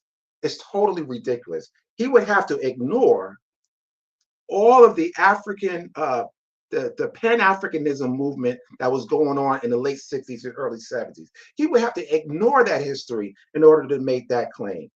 And I don't think, as a historian, I don't think he should do that. But you know, we'll never know. Let me see. I'm gonna try to go through my notes real quick because I wrote a lot down because there was a lot that he said. Let me see. Preston Epps, Dizzy Gillespie. Let me see. Sorry, just give me 1 second. I don't want to miss anything here. Oh, well, let me just say this too. There is no such thing as a Latin breakdown. 5 months ago, if you looked that word up if you Googled it, you wouldn't find that word anywhere, that term anywhere. This is something that Dr. Colon and his buddy came up with to, again, Latinize African-American culture, to continue to crowbar their way into our culture. That's all that is. There's nothing Latin about what you hear in these not Latin breakdown, but into these b-boy anthems. These are African Americans. Listen, he still hasn't made the connection to these specific African American percussionists, that they were influenced by what was going on in the Mambo period, or any influence through Dizzy Gillespie or Chano Pozo. Again, these guys live outside the metropolitan area of New York. We're talking Chicago, Detroit, DC, Philly, places like that were unaware of what was going on in New York. Only way people knew about what was going on in New York, you had to have radio. You have to listen to the radio. They wasn't hearing none of that. So where did the influence come from? If you look at what was going on in the Black Power movement, again, I have to stress this. This is so important. And he says it's not connected to the b-boy anthems. It's connected to the influence. If you can't see that, and we talk about a nexus. A nexus means a connection. It has to be a logical connection. You know what I'm saying? It has to be logical. And so if you can't say that something that was done in the 50s was hanging in the air for like 20 years and then it dropped in the subconscious of African-American percussionists in the 70s and say, oh, that's the connection, when we really know what was going on during that period. Black Power movement, Pan-Africanism, all of that was going on. You can't ignore that. That was the influence. To suggest that it has something to do with Latin culture is totally ridiculous. And so I stand by what I said. Dr. Colon, you got to stop reading your own words and present the documentation, cite the sources, so we get this information right. I challenge you to do that. I'm done. Thank you for your passionate counter-rebuttal, True Savior. We now enter the question and answer exchange. Truth Savior, you have 15 minutes to direct your questions directly to Dr. Derrick Colon. Oh, can you, right now, show me a definition of the word discography that defines it the way you do?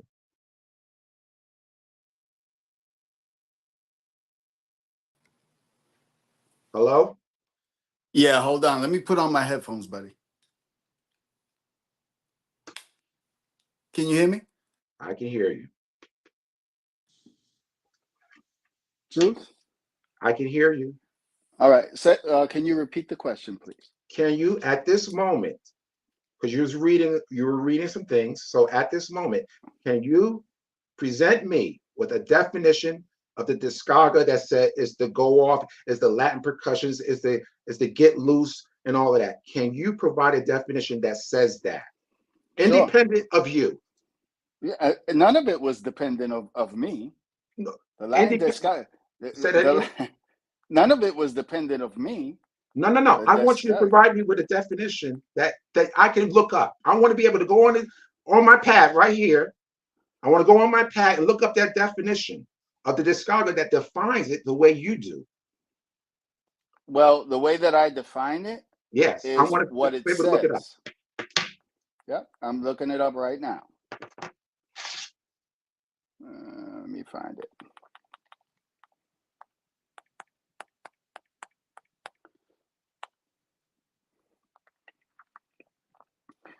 Okay, so the only place that we see. Just read it. Read it for me. Tell me the website that you got it from. You just read it for me.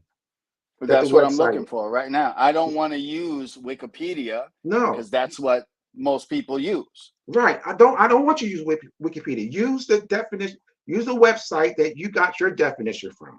That's the one I want. Yeah. Hold on. I'm trying to find it. Okay. You didn't prepare me for this, so I'm. No, you got to be prepared, buddy. No, these are fresh questions. Well, that's okay. That's okay. Yeah. If you're solid, it's no problem, right? Well, it is no problem. There you go. That's what I want to hear. Okay, so here we go. This is from Last FM, and again, Descarga Music from Last FM. Descarga literally. So you're looking up Last FM? What is it called? What is it? It's called Last FM. Last FM. Yep. That's one word. Last FM. LAST. Yeah. LAST.FM. Yeah. .fm. Right. Hold up.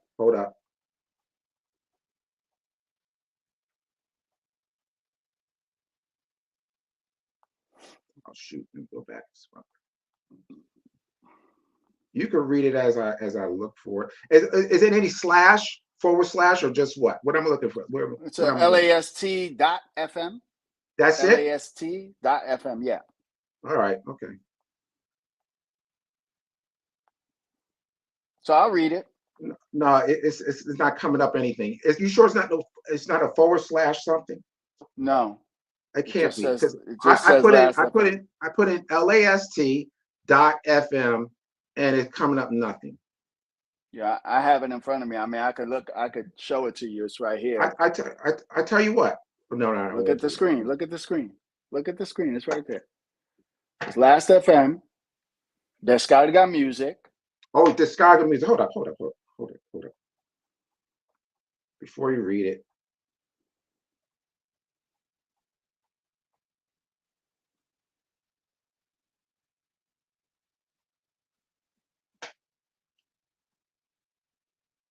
Was it like a bunch of videos? No. Okay, go ahead. Just the definition. So they use some of the definition from Wiki, but Descarga literally, again, I said this, a discharge in Spanish. Okay, yes. It's an improvised jam session consisting of variations of Cuban music themes. Primarily, we read all this before. It's strongly influenced by jazz. It was developed in Havana. Important figures. This is where it is. Important figures in the emergence of the genre were Cachao, Julio Guterres, Bebo Valdez, Peruchin, Nino Rivera in Cuba, Tito Puente, Machito, Mario Bausa. Originally, descargas were promoted by record companies such as, and it gives the names, from the 1960s, the descarga format was usually adopted by large salsa ensembles, okay? And this would be known as salsa dura. So my point is, if you look at these people that were mentioned, okay, you ask any musician, any musician will tell you. I need to be able to see him. I can't see him, Pro. You got the timer up. I can't see him. All right, there we go. So any musician, any Latin percussionist will tell you it means a go off. It means a discharge. It means to let loose. Silos Congas is in the chat right now. He is a Latin percussionist. You're saying no because you don't know this. That's all it is. I asked you a simple question. You're ad-libbing. You're ad-libbing right now. I asked you a simple question. What was the question I asked you? So you're clear what I asked you. What was the question you thought I asked? The definition. I just read the definition. Read the definition only. Don't editorialize. Do not editorialize. Don't editorialize. Just answer. I'm not editorializing. No. Define it. Just define it. Do not editorialize. It means to go. No. What does it say? I just read it to you. Read it again for me. Read it for me again. Okay, read it again. I just read it. A discharge. Again, please. I want to hear it again. Yeah, okay. It's an improvised jam session consisting of variations on Cuban music themes. What else? I need to be able to see him, bro. Yeah. Okay. So I just read it. That's the definition. Right. That's it. Tell me what I'm saying. That's wrong. That doesn't go with that definition. Tell me what I'm saying. You said it pertains to the percussive sounds only. Do you want me to play it? Do you want me to play it? Do you want me to play it? Do you want me to play it on the audio? I can do that if you want me to. No, I know what I said. Okay. I have it right here. Because I tell you, let me get it ready just in case you deny what it says. The descarga is the instruments congas. Bongo, No. It doesn't. It means every instrument. It means every instrument. It does not. No, it does not. Read it, Dr. Cologne. It does not. Come on now. It does not. Show me where it's just. That's what I asked you, Dr. Cologne. I asked you to show me the example that says that the congas and the percussive instruments only. Wait. Truth. That's what I asked you for. Hold on. They're trying to get our attention. I don't know what they're asking. What's up? Thank you. Can you guys hear me? Yeah. Okay. I just want to remind of the rules that there's no interruptions. It's a question and answer exchange. Mm-hmm. So if we can kind of set back just some of the time and scale it back just a bit, we're not having the closing arguments at all. We're having a question and answer exchange. So just try not to, go against the rules here. So thank you. Okay. Got you. Thank you. Dr. Cologne. Okay, go for it. I just need you to find me a definition that says percussive instruments only. That's it. It's a simple request. Yep. It's a simple request. Are you going to let me answer the question? Yes, please. Answer that question, please. The definition is when you look up what descarga looks like. When you look up what it looks like, what do you see? Congas, timbales, bongo. You see the Afro percussive. When you listen to a descarga, what do you hear? Those instruments. You don't hear anything else. It's those instruments. You don't hear nothing else. Look it up on YouTube. You will not hear anything else. I tell you. Okay. I guarantee if I go on YouTube right now and put in descargas, you'll see ensembles playing. I guarantee it. Ensembles? But I'm not going to do it. Ensembles. People. We could do it. We could do it right now. People playing different instruments, and they call it descargas. Okay. Let's do it. Let's do it right now. Let's do it right now. Do it right now. Oh, descarga. Here we go. YouTube. Yeah. Here's the first one.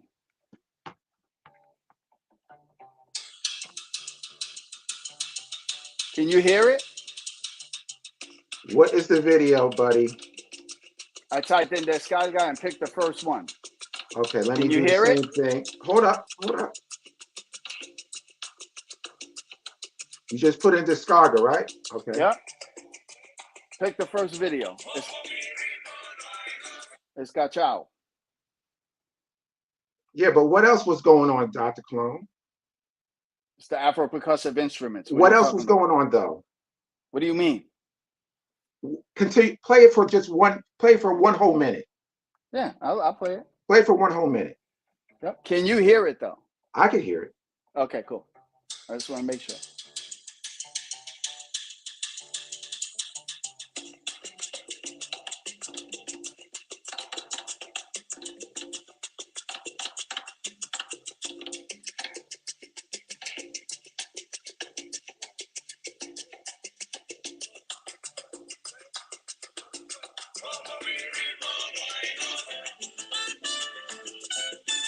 Well, that sounds like a whole lot of percussive instruments. It's a descarga. Well, that's what I said. That's what it involves all instruments. It involves all the instruments. It's a descarga, bro. It's an improvised jam. You know what I'm going to do? No point. This is what I'm going to do. I'm going to let the audience decide who's right. I'm not going back and forth with you. It's cool. It's cool. Okay. It's cool. What's your next question? All right. I can see this is that. So let me ask you a question. Let me ask you this question. Do you believe that President Epps and Dizzy Gillespie speaks for all African Americans? Of course not. So when you make a point to point out that President Epps never heard of congas or bongo drums, you said, oh, well, if they didn't hear it, nobody must have heard of it. Is that really what you're saying? Well, let me quote what Preston Epps said. I know what President Epps said. Are you going to let me answer the question? Go ahead. Okay. So I'm gonna read the exact, and I know you know what he said. I'm gonna read the exact quote. This is what Epps said. I didn't know nothing about bongos and congas because bongos and congas were not in America, England, or France, or the western part of the world. Listen to what he says. Nobody over here knew anything about bongos and congas. So I'm not putting words in his mouth. He said nobody knew. Again, is he exaggerating? Again, I'm asking you, does he speak for everybody? Yes or no? I don't know. I'm quoting what he says. You actually believe you don't know if he speaks for everybody? That's what you're saying? No, I don't believe he speaks for everybody, but I'm quoting what he said. He said nobody. I know what he said. How does he know that? He doesn't know that. That's the point. But you used him to prove your point. No, let me tell you how I used him. I know how Listen up very clear. The influence. I used him for the influence. Who was he influenced by? Because the whole thing was he influenced by Latin culture or was he influenced by African culture? I used him for that purpose. Oh, okay. That's why I used him. It was not to say to point out any other point other than that. You know, so okay, got you. All right, so let's move on to, let me see. When we speak of the Spanish tinge, do you actually know what the Spanish tinge is?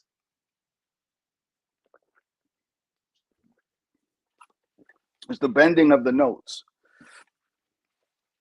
So it's not a bending of the notes. It's a rhythmic application to the notes. Right, and it has a Spanish flavor to it. Guess what that is? That's a polyrhythm. Those are African inspired, and they were developed by mulattoes and Cubans, mulattoes and African slaves in Cuba, who were the musicians at the time. They developed that style. Now, here's the importance when you talk about the question I'm going to ask you regarding this. Do you think there is a difference between the music, the jazz in New Orleans versus the music or the jazz outside the city of New Orleans? Is there a difference between Yes, the is there a jazz difference? in New Orleans and the Yes, jazz outside of New Orleans? yes. I would not be able to answer that because I don't follow jazz like that. I'm not a Okay. jazz connoisseur. So I wouldn't Oh, know that. When I listen to jazz in New Orleans, it sounds different yes, than jazz other places. Yes. But yes. again, I'm a novice with It jazz. sounds different because it is Mhm. different. The jazz that Okay. most people are aware of is the jazz that was made outside New Orleans. That was heavily influenced by the ragtime and the blues. This is what you hear is commonly when people think of jazz now versus when Mhm. it was so-called created in New Orleans, is that effect.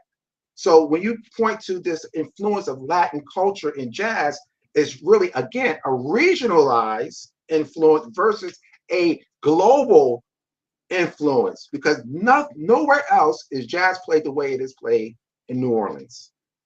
Would you agree?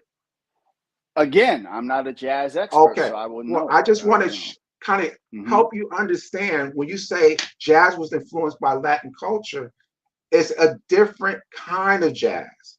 And as a Okay. musician, as a jazz musician, I know this. So Okay. when people tell me it was influenced by, we're talking about two different types of jazz. New Mhm. Orleans jazz versus everything else. And that's why there's a difference. All right, I don't know if I'm running out of time. I can't see the clock. Yeah, it's about I got 32 2 seconds. seconds. Listen, Mhm. I'm done, Dr. Cologne. You want to ask me some questions? Yeah, let me let her do it properly. And Andrina, he's done. Okay. Insightful questions, Truth Savior. I just want to remind everyone in the chat, all of our viewers, get those questions ready. Again, you're going to have 2 minutes to get those questions ready. Dr. Cologne, it's your turn to inquire. You have 15 minutes for your questions. Awesome. All right. Let me know when I can begin. Okay, so in your presentation on the rebuttal, you talked about the rebels and the black Cubans and how does and how the white Cubans and the black. I want to know, what did that have to do with anything that I said?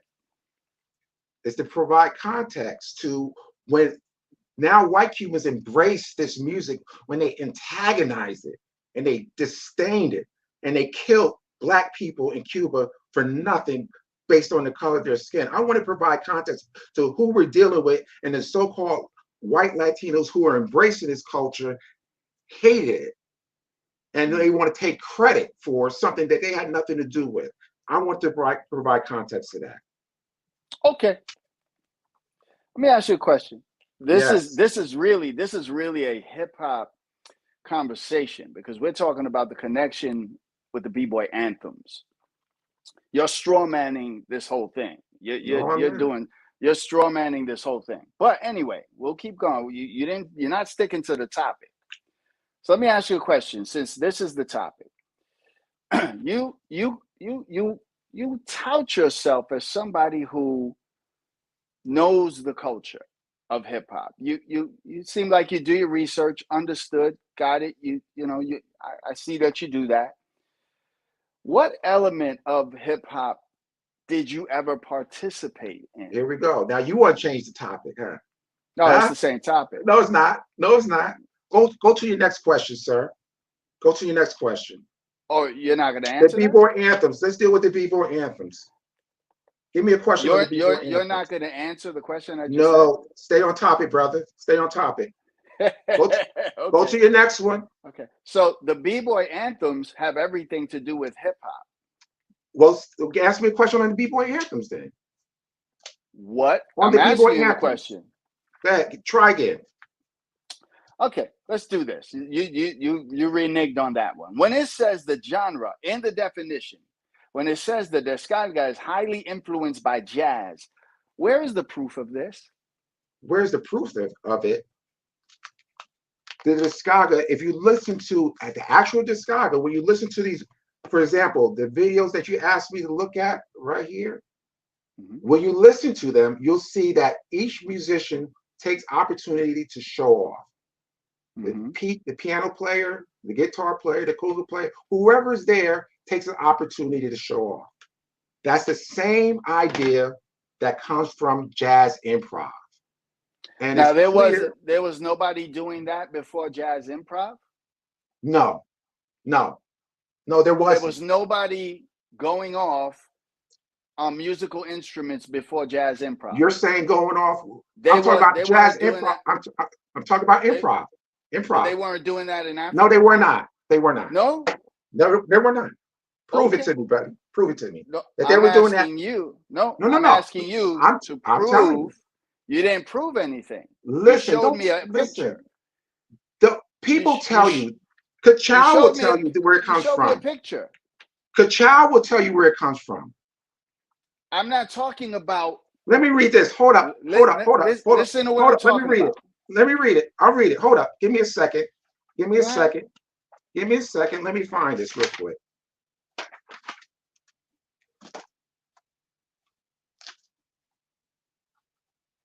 Give me a second, because I gotta go back in my notes here.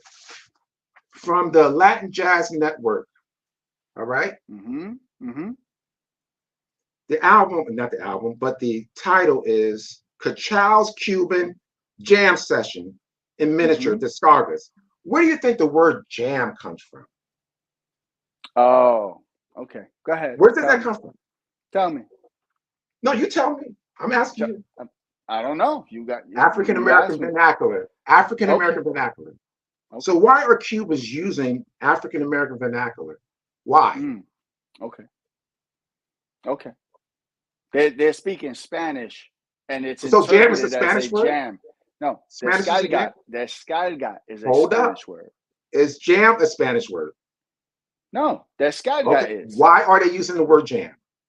Who said they were? That's a definition that's given. I got the article right here. What are you talking about? A Cuban gave you that definition? Listen, you want me to send? I'll email you the article. No, bro. Did a Cuban give you that definition? Who gave you that definition? It comes from the Latin. Listen, I'm telling you where it comes from. Who wrote that? I'll send you the article, bro. brother. Come on, man. I'll send you the article. Come on. I'll send you the article. I'll send you the article in email, okay, Dr. Cologne? It's from the Latin Jazz Network. Okay. .com. That's where it comes from. Okay. So if you could tell me again, this jam, it comes from, where does jam come from? You said it comes from Black Americans. Of course it does. Okay, beautiful. All right. Next question. You have said that FBA co-created salsa. You're going off topic. Can you elaborate? You're going off topic. You've been off topic. You're going off topic. Well, you should address me when I address me at the moment. I'm not allowing you to go off topic. You allow me to go off topic. You brought this up in your presentation. No, my brother. You brought this up in your presentation. Ask me another question that deals with the Latin breakdown. You're running. Ask me a question that deals with the Latin breakdown. You're running. I'm running hard, buddy. I'm running hard. Ooh. Ask me a question about the Latin breakdown. Bro, this is a question and answer period. I can ask you any question that I choose to. No, you cannot. You're running from the question. I'm not running from anything. Every question you asked me had nothing to do with the topic. Stay on topic. Every question you asked me had nothing to do with the topic. Stay on topic. Nothing. Stay on topic. I'm on topic. Next question. Are you not going to answer that question? Nope. Next question. Okay. No more questions. No more questions. Because you refuse to answer the question. All right, let's go. Stay on topic. No, we good. Bro. You've been off topic, bro. Stay on topic. Well, you should have addressed me at the moment. That's your fault. Let's go. How can I address you when you're Let's go. Okay. So thank you for your thought-provoking questions, Dr. Derrick Colon. Cool.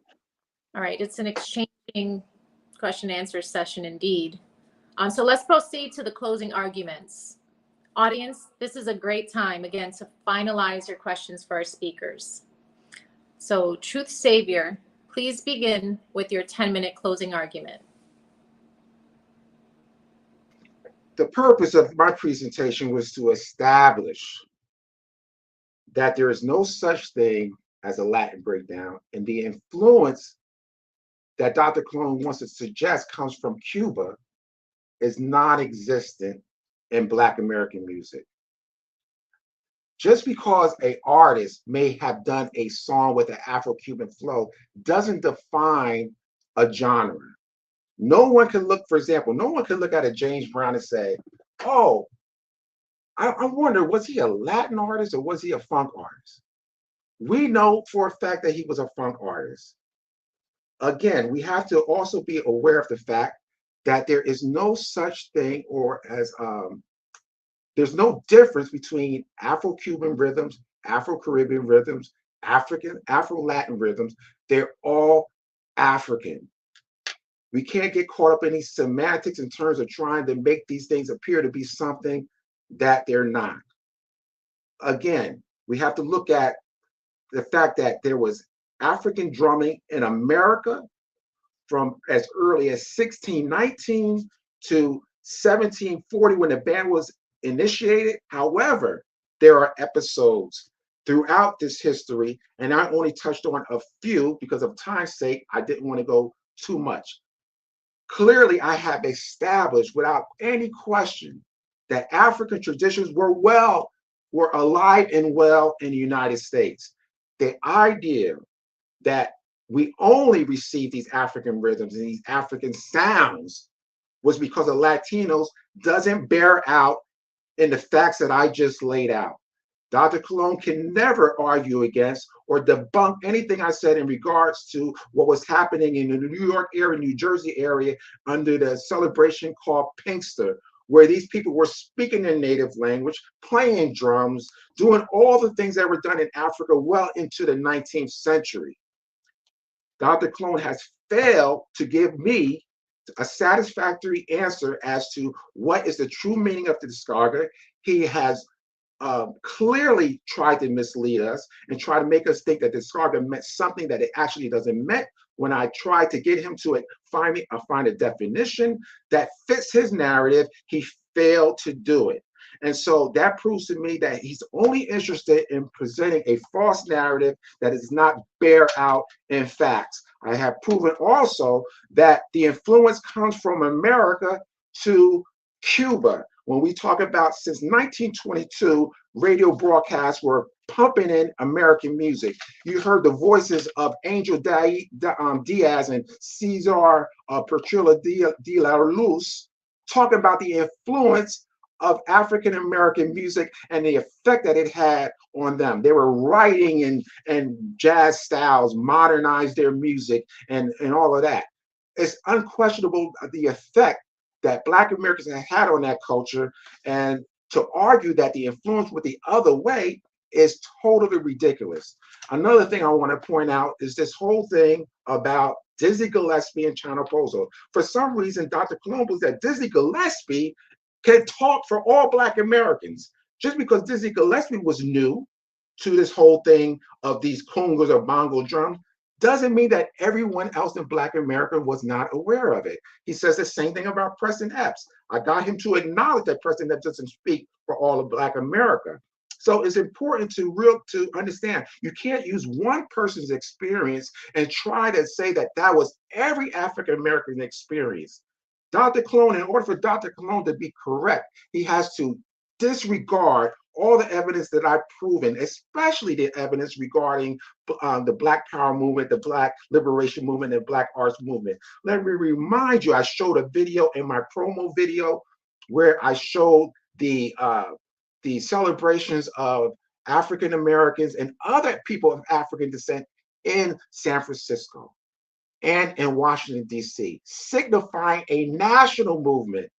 This was a movement that was so powerful that it galvanized all of Black America to embrace African identity and culture. I showed you the examples of the dashiki, drumming in the North American universities all through the nation. I showed you the learning of the Swahili languages, all these things, the creation of Kwanzaa. My mother practiced Kwanzaa. So I understand that how effective this movement was. It had a long-lasting impression on Black Americans. And the last poets, of course, Felipe Luciano, don't know, he's a newbie. When this group was formed, it was about Africa. Maybe Felipe introduced some Latin thing in it, but we're talking about its foundation. And this is what's important when we talk about the foundation of the B-boy anthems. When we look at who the Congo players were at the time, all African American.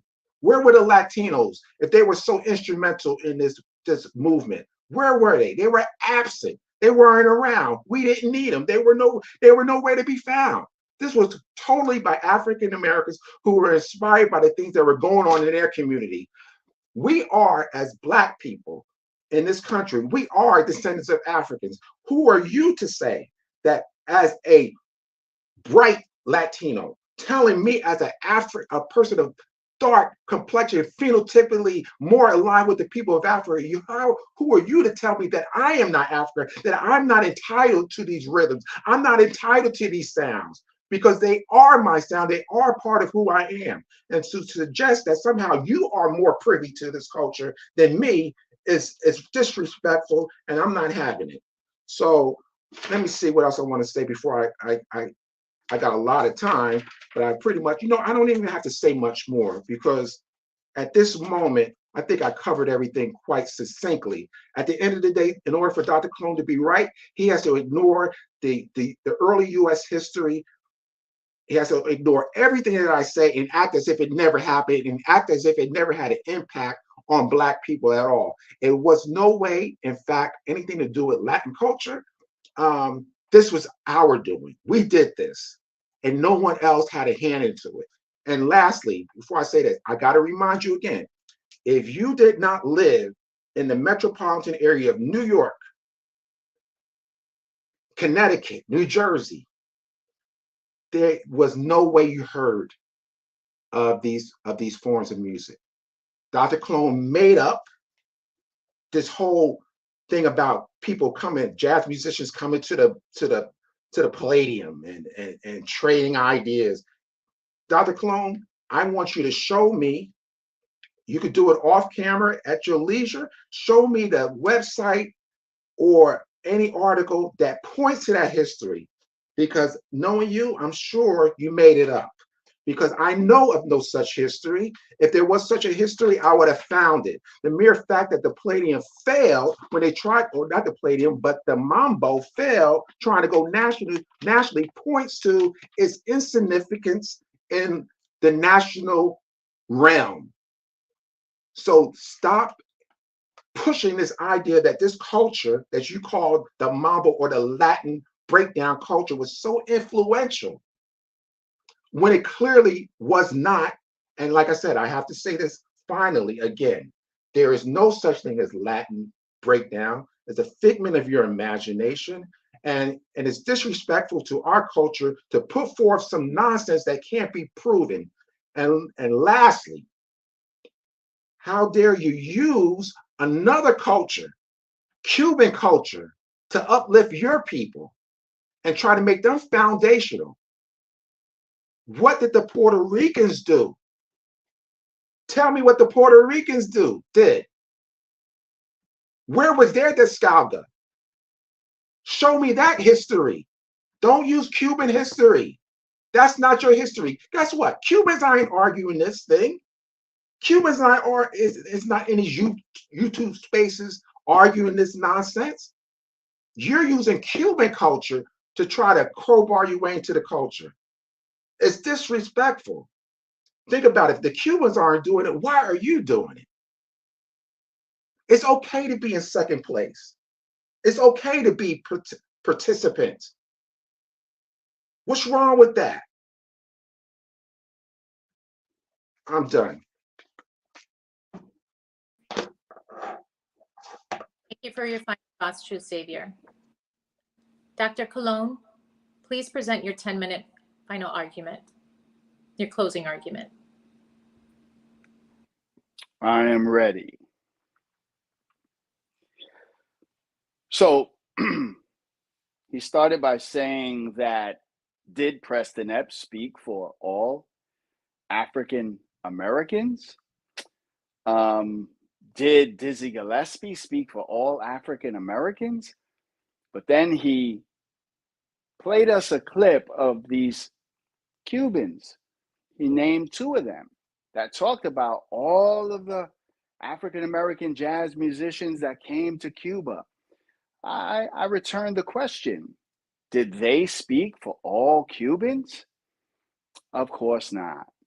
So you're running from, not one time you did not stick to the topic at hand at all.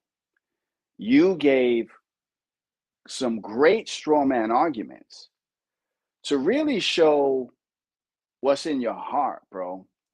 And your heart has a lot of racial issues that you choose to bring up. This had nothing to do with this debate.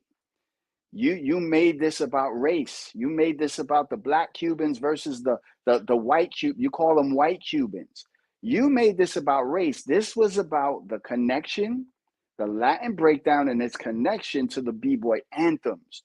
You failed to prove the disconnection. Okay? That's a fact. Now, you just said something very interesting to me. And the reason why I know you've never looked it up is because of what you're saying.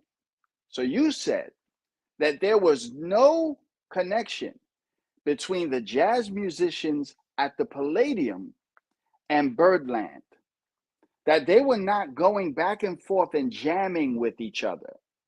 See, this shows me you have no idea what you're talking about. Because I guarantee you that there are musicians in this chat right now that are laughing, that can't believe you just said that and said I made that up. Brother, look up Birdland and the Palladium, and you will see what they did. But that's on you. The original Latin descarga has always used Afro-percussive instruments such as the conga, the bongo, the timbale, the clave, the cowbell, the maracas, the guido.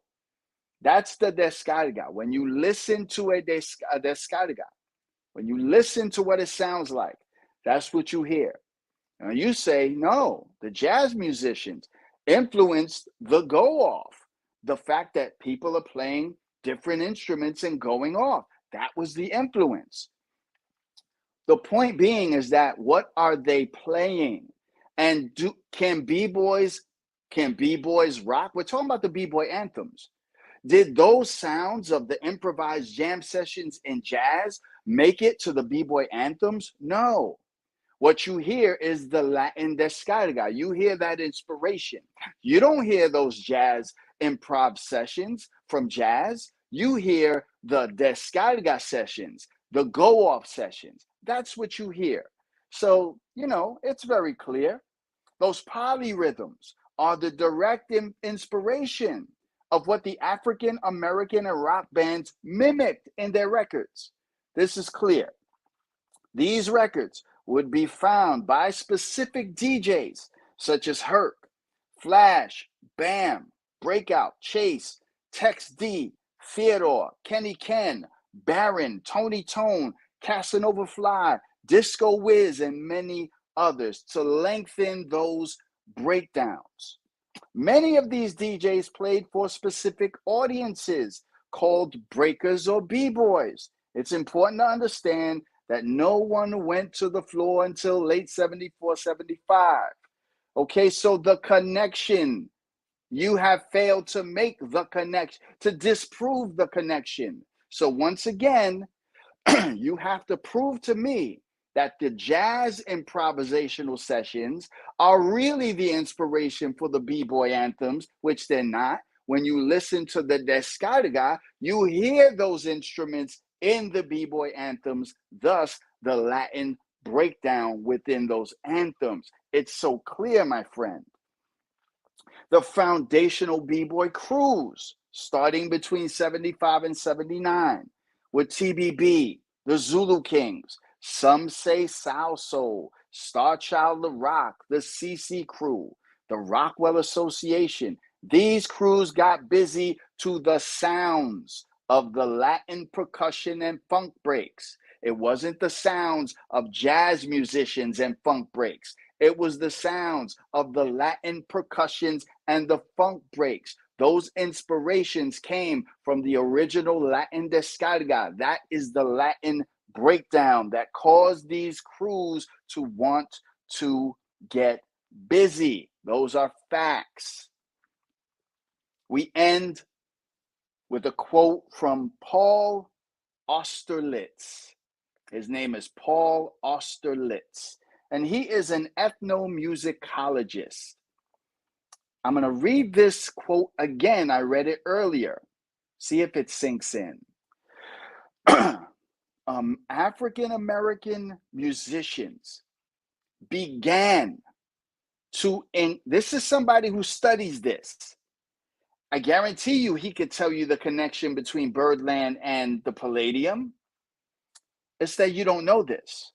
African American musicians began incorporating Afro-Caribbean and Latin elements so thoroughly that while the influences are clear, the results sometimes obscure the origins of the specific rhythms played. What influences are clear? The influences of the Latin descarga. These are the Afro-Caribbean and Latin elements that he's talking about, that African American musicians began to implement in their music. Thus, the B-boy anthems, thus Just Begun, thus Apache, thus these records. And yes, some were played by some were played by African American bands. Yeah, that's not the point. You seem to think, well, how come no Latinos were playing in there? That has nothing to do with it. The inspiration comes from Latinos. That's what you're not getting. The inspiration comes from Latinos. It comes from Africa. It comes from the Caribbean. It's Afro-Caribbean. Nobody is saying anything different. It is a connection between Africa and the Caribbean. Okay, so bomba was done by Africans and Cubans, Africans and Caribbeans, the Taino Indians. I'm sorry, not Africans and Cubans, Africans and Puerto Ricans on the island of Borinquen. These are Africans doing this together. You want to separate everything and make it about race when it has nothing to do with this topic tonight. You have failed to prove the disconnect from the Latin breakdown. You did not prove that. You went on straw man arguments the whole night, talking about dashikis and talking about Africans marching in the streets and talking about stuff that had nothing to do with the Latin breakdown and its connection to the B-boy anthems. You didn't even mention the B-boy anthems. You know why? Because you don't know this. You didn't even want to talk about hip hop. You know why? Because you don't know this. That's why you refuse to answer my questions. Yet I answered yours, and they had nothing to do with what this topic was about. But I answered yours, and you refused to answer mine. Why? Because you don't know this. You're a student learning about this from us. You're learning about this from people in the culture. And that's what I just find hard to understand, right? It's just so hard to understand. I'm going to read it one more time, and I'm going to end with this again. African American musicians began incorporating Afro-Caribbean and Latin elements so thoroughly that while the influences are clear, what are the influences? The Latins. The results sometimes obscure the origins of the specific rhythms at play. And those specific rhythms come from Africa and the Caribbean, the Afro-Caribbeans. And that's what I'm going to say tonight. Grace and peace. I hope you guys have some great questions for us. Let's go.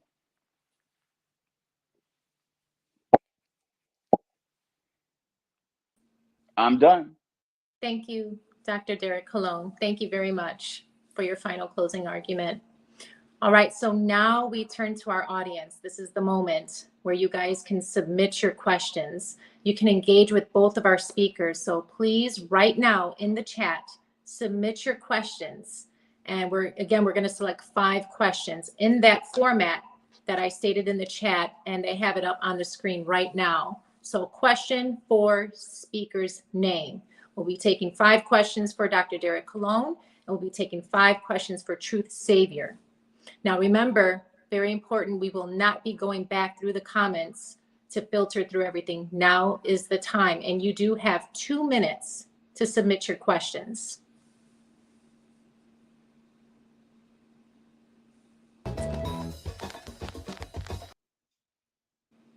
Into that sound. This goes back to the plena, goes back to the bomba, goes back to danza. You know what I'm saying? Goes back to palenque, goes back to all these Latin, these Afro-Latin, Afro-Caribbean movements.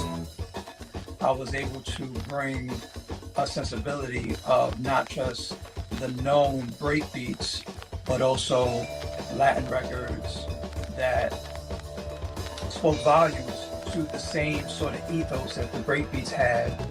But then you had the mambo era, like I said before, the whole Afro-Latin jazz fusion, which predates a lot of the funk. The Afro-Caribbean and Afro-Latin sound, the clave, the cowbell, the cascara, which is the side of the timbale. There's no way you could be brought up in those 5 boroughs, walk in the 70s, 60s and 70s, walk around the street and not run into somebody playing congas in the street. Latinos, primarily Puerto Ricans, have always played a major role in hip-hop culture, unequivocally since day one. Puerto Ricans are not guests in the house of anybody. Certainly not in the house of hip-hop. We were there from the beginning. We helped develop it. We formulated it in some cases.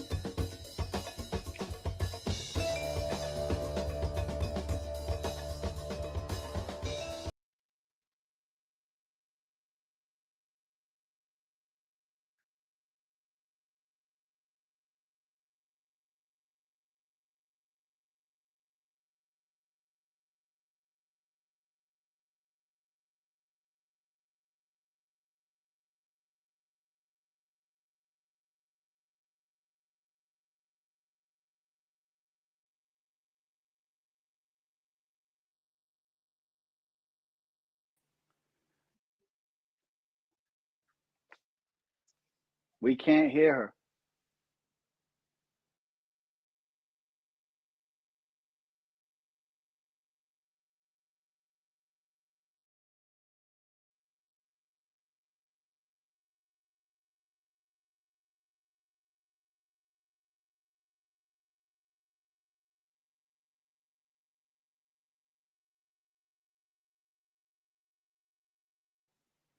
Try and go back and come back in. Maybe he needs to unmute your mic. I don't know.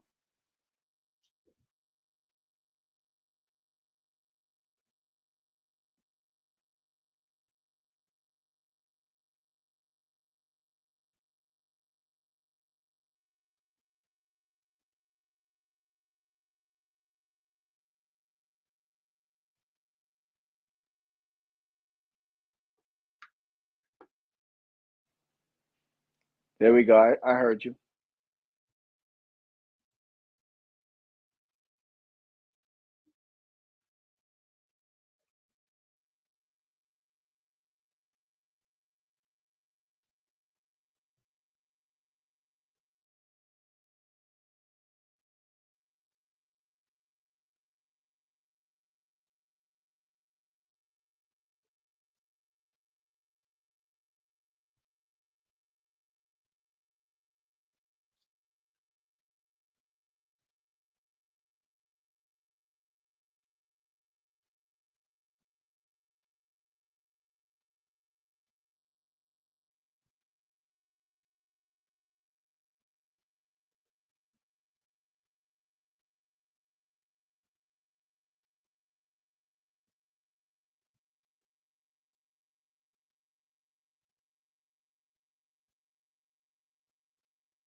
Let's just go for the first question.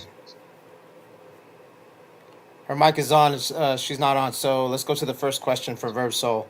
It's a true savior. Do you identify with slaves or Africans? What kind of questions do I identify with slave or Africans? I'm a foundational Black American. Do you happen to know what that is?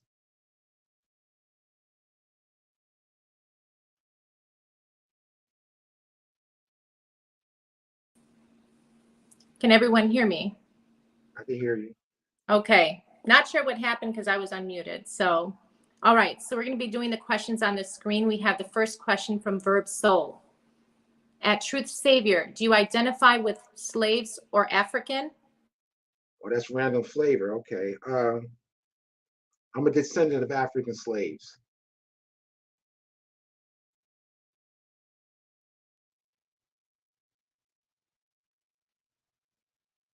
Can't hear me? I'm not controlling the mute button, so it's on your Yeah, end. I can't hear her. She keeps getting off. I don't know. Can you hear me? Yeah, I can hear you. Mm-hmm. Okay. Is my mic unmuted? I can hear you now. Okay. So the question is from Verb Soul. At Truth Savior, do you identify as a descendant of a slave or of an African? Free Papa, tyrannical Latino, do you deny that you are a canary from Africa?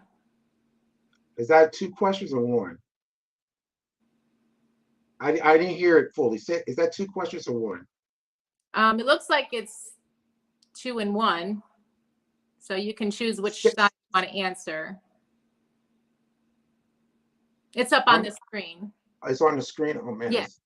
If you need help, I can read it. It's small, so small. I know. It is. So, all right, listen. Okay, listen.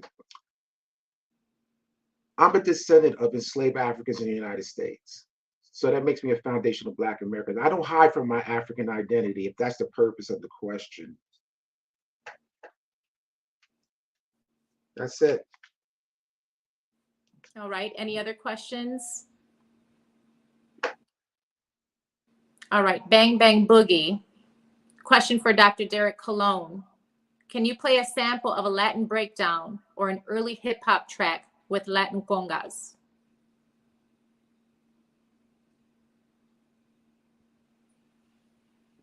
Not sure what you mean by Latin congas. I don't know what that means. Obviously, yes, Apache. I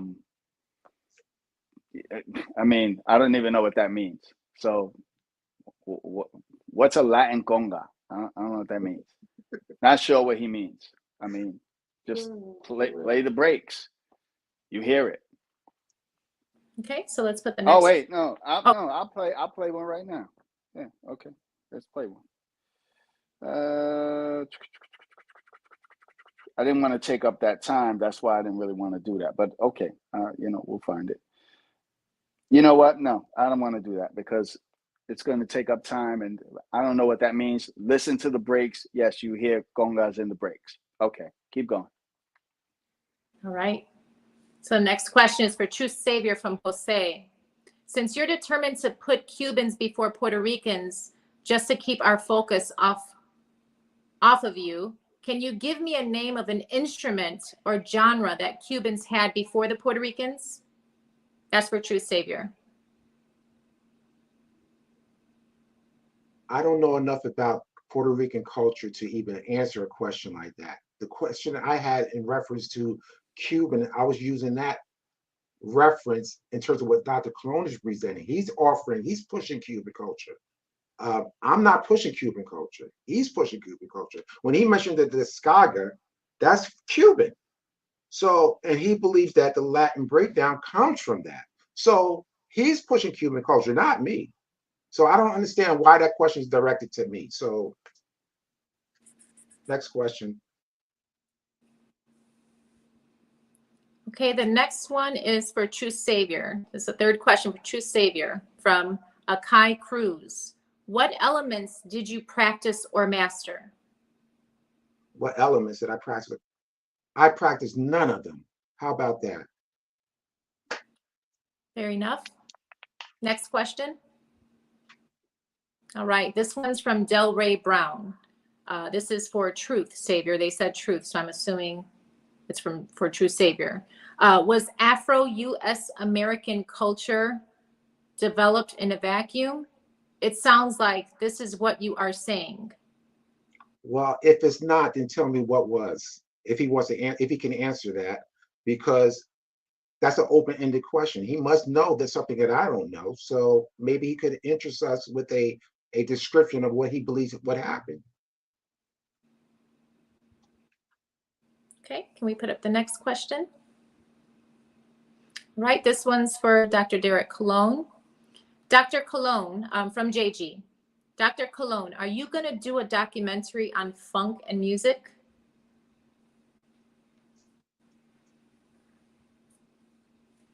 We can't hear you. Am I going to do a documentary on funk soul music? No, I'm working on this. It's time consuming. So I don't know what I'm going to do after I do this. I don't know how that's pertinent to this conversation. But anyway. All right, these are great questions. All right, so another one from Jose. This should be, it's actually True Savior's 5th question. So this will be the last question for True Savior. Since you're determined to put Cubans, looks like this is the same question. It's the same question. Same question. We already addressed that one as well. We need some more questions. Saw plenty in the chat.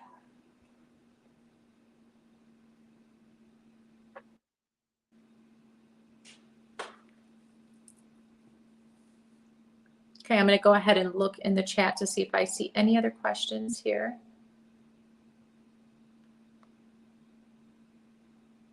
Okay, that is the same one for Truth Savior up there and for Dr. Derrick Colon. So Free Pawpaw TV at Dr. Derrick Colon. What year was it that the Spanish blended their Latin concept of music to Black music in the Caribbeans? And when did Puerto Rican start to hide its Negroes? I think we should keep it on topic. That has nothing to do with the topic. It needs to be on topic. I'm not going all over the place with this. That's not even nothing to do with the topic. So can we take one of those out for True Savior then? Because we do have one that's on topic. Yeah. One Absolutely. that's on topic. To make it Absolutely. clear. All right, question for True Savior. This is from Reese. What are your thoughts about Mr. Magic saving hip hop and rap by playing artists' demos on his radio station when no one else would play them? It's on the screen. This question, I'm sure, goes to ethnicity or nationality or race. Now, let me say this. Black Americans are arguing culture, not ethnicity or race. So it doesn't matter if Mr. Magic has Puerto Rican heritage or not. The culture that he was involved in derived from our culture. So I applaud Mr. Magic and all that he's done in hip hop. Just know that it's our culture that he relished in.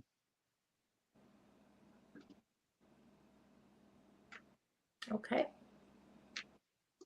Any other questions for Dr. Derrick Colon that is within the scope of the conversation and the debate that's being debated tonight? Now this one is from Yuhuru. Question for Dr. Derrick Colon. Puerto Rican pioneers like Mr. Wiggles said that no Puerto Ricans were around in the early days of hip hop. Why can't you accept the truth? Okay, that's a good question. So Mr. Wiggles didn't say Puerto Ricans were not around in the early days of hip hop. What he actually said was that he didn't see any Puerto Rican no Latino b-boys. That's what he said. he worded it in such a way where it seemed as though, again, only he can tell us what he meant, but he worded it. He said that there were no Latino b-boys in the 70s in the Bronx. No Latinos, there were only black b-boys in the 70s.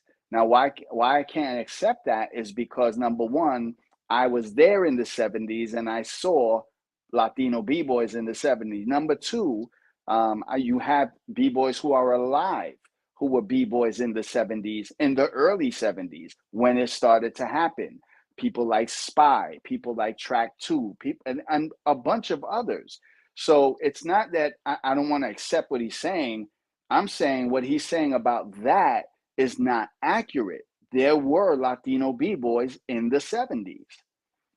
So he has to clear up what he meant. Did he mean the whole 70s? Did he mean, and then he sort of went back, you know, in another video when he did this in 2007, where in the initial video, he said there were no Latinos in the 70s. The earlier video, he said 1975, the Zulu Kings were rocking with the CC crew. Now, if you remember the first video, he said, we didn't know about the CC crew. The Zulu Kings didn't know about the CC crew. We didn't know these crews. So how is he saying earlier now that they were together in 75? I thought you said there were no Latino b-boys in the 70s. That was my only thing. It wasn't that I wouldn't accept his truth, is that it's not the truth. There were Latino b-boys. Okay. Great questions and great answers. All right, so we have one from Omar de Medina for Dr. Derrick Colon. Is there a difference between culture and subculture? Yeah, I believe so. I believe that hip hop is a urban subculture. It is not a culture as we think of, you know, Native American culture or African American culture or Latino culture. It's not that kind of a culture.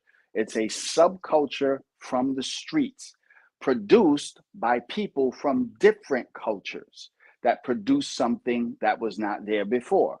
Different cultures came together to produce a brand new subculture. It is an urban subculture founded in the Bronx. All right. Great. Okay, so I think we have one more question for Dr. Derrick Colon. Okay. So we have one from King of New York City at Dr. Derrick Colon. What part of the Bronx created hip hop? North, west, east, south? Well, that's a good question. I don't know that I have an answer for that. I was from the South Bronx. I don't know that I necessarily hold that the South Bronx is the creator of hip hop. It didn't happen like that, right? It's the Bronx. You know, Herc is in the West Bronx.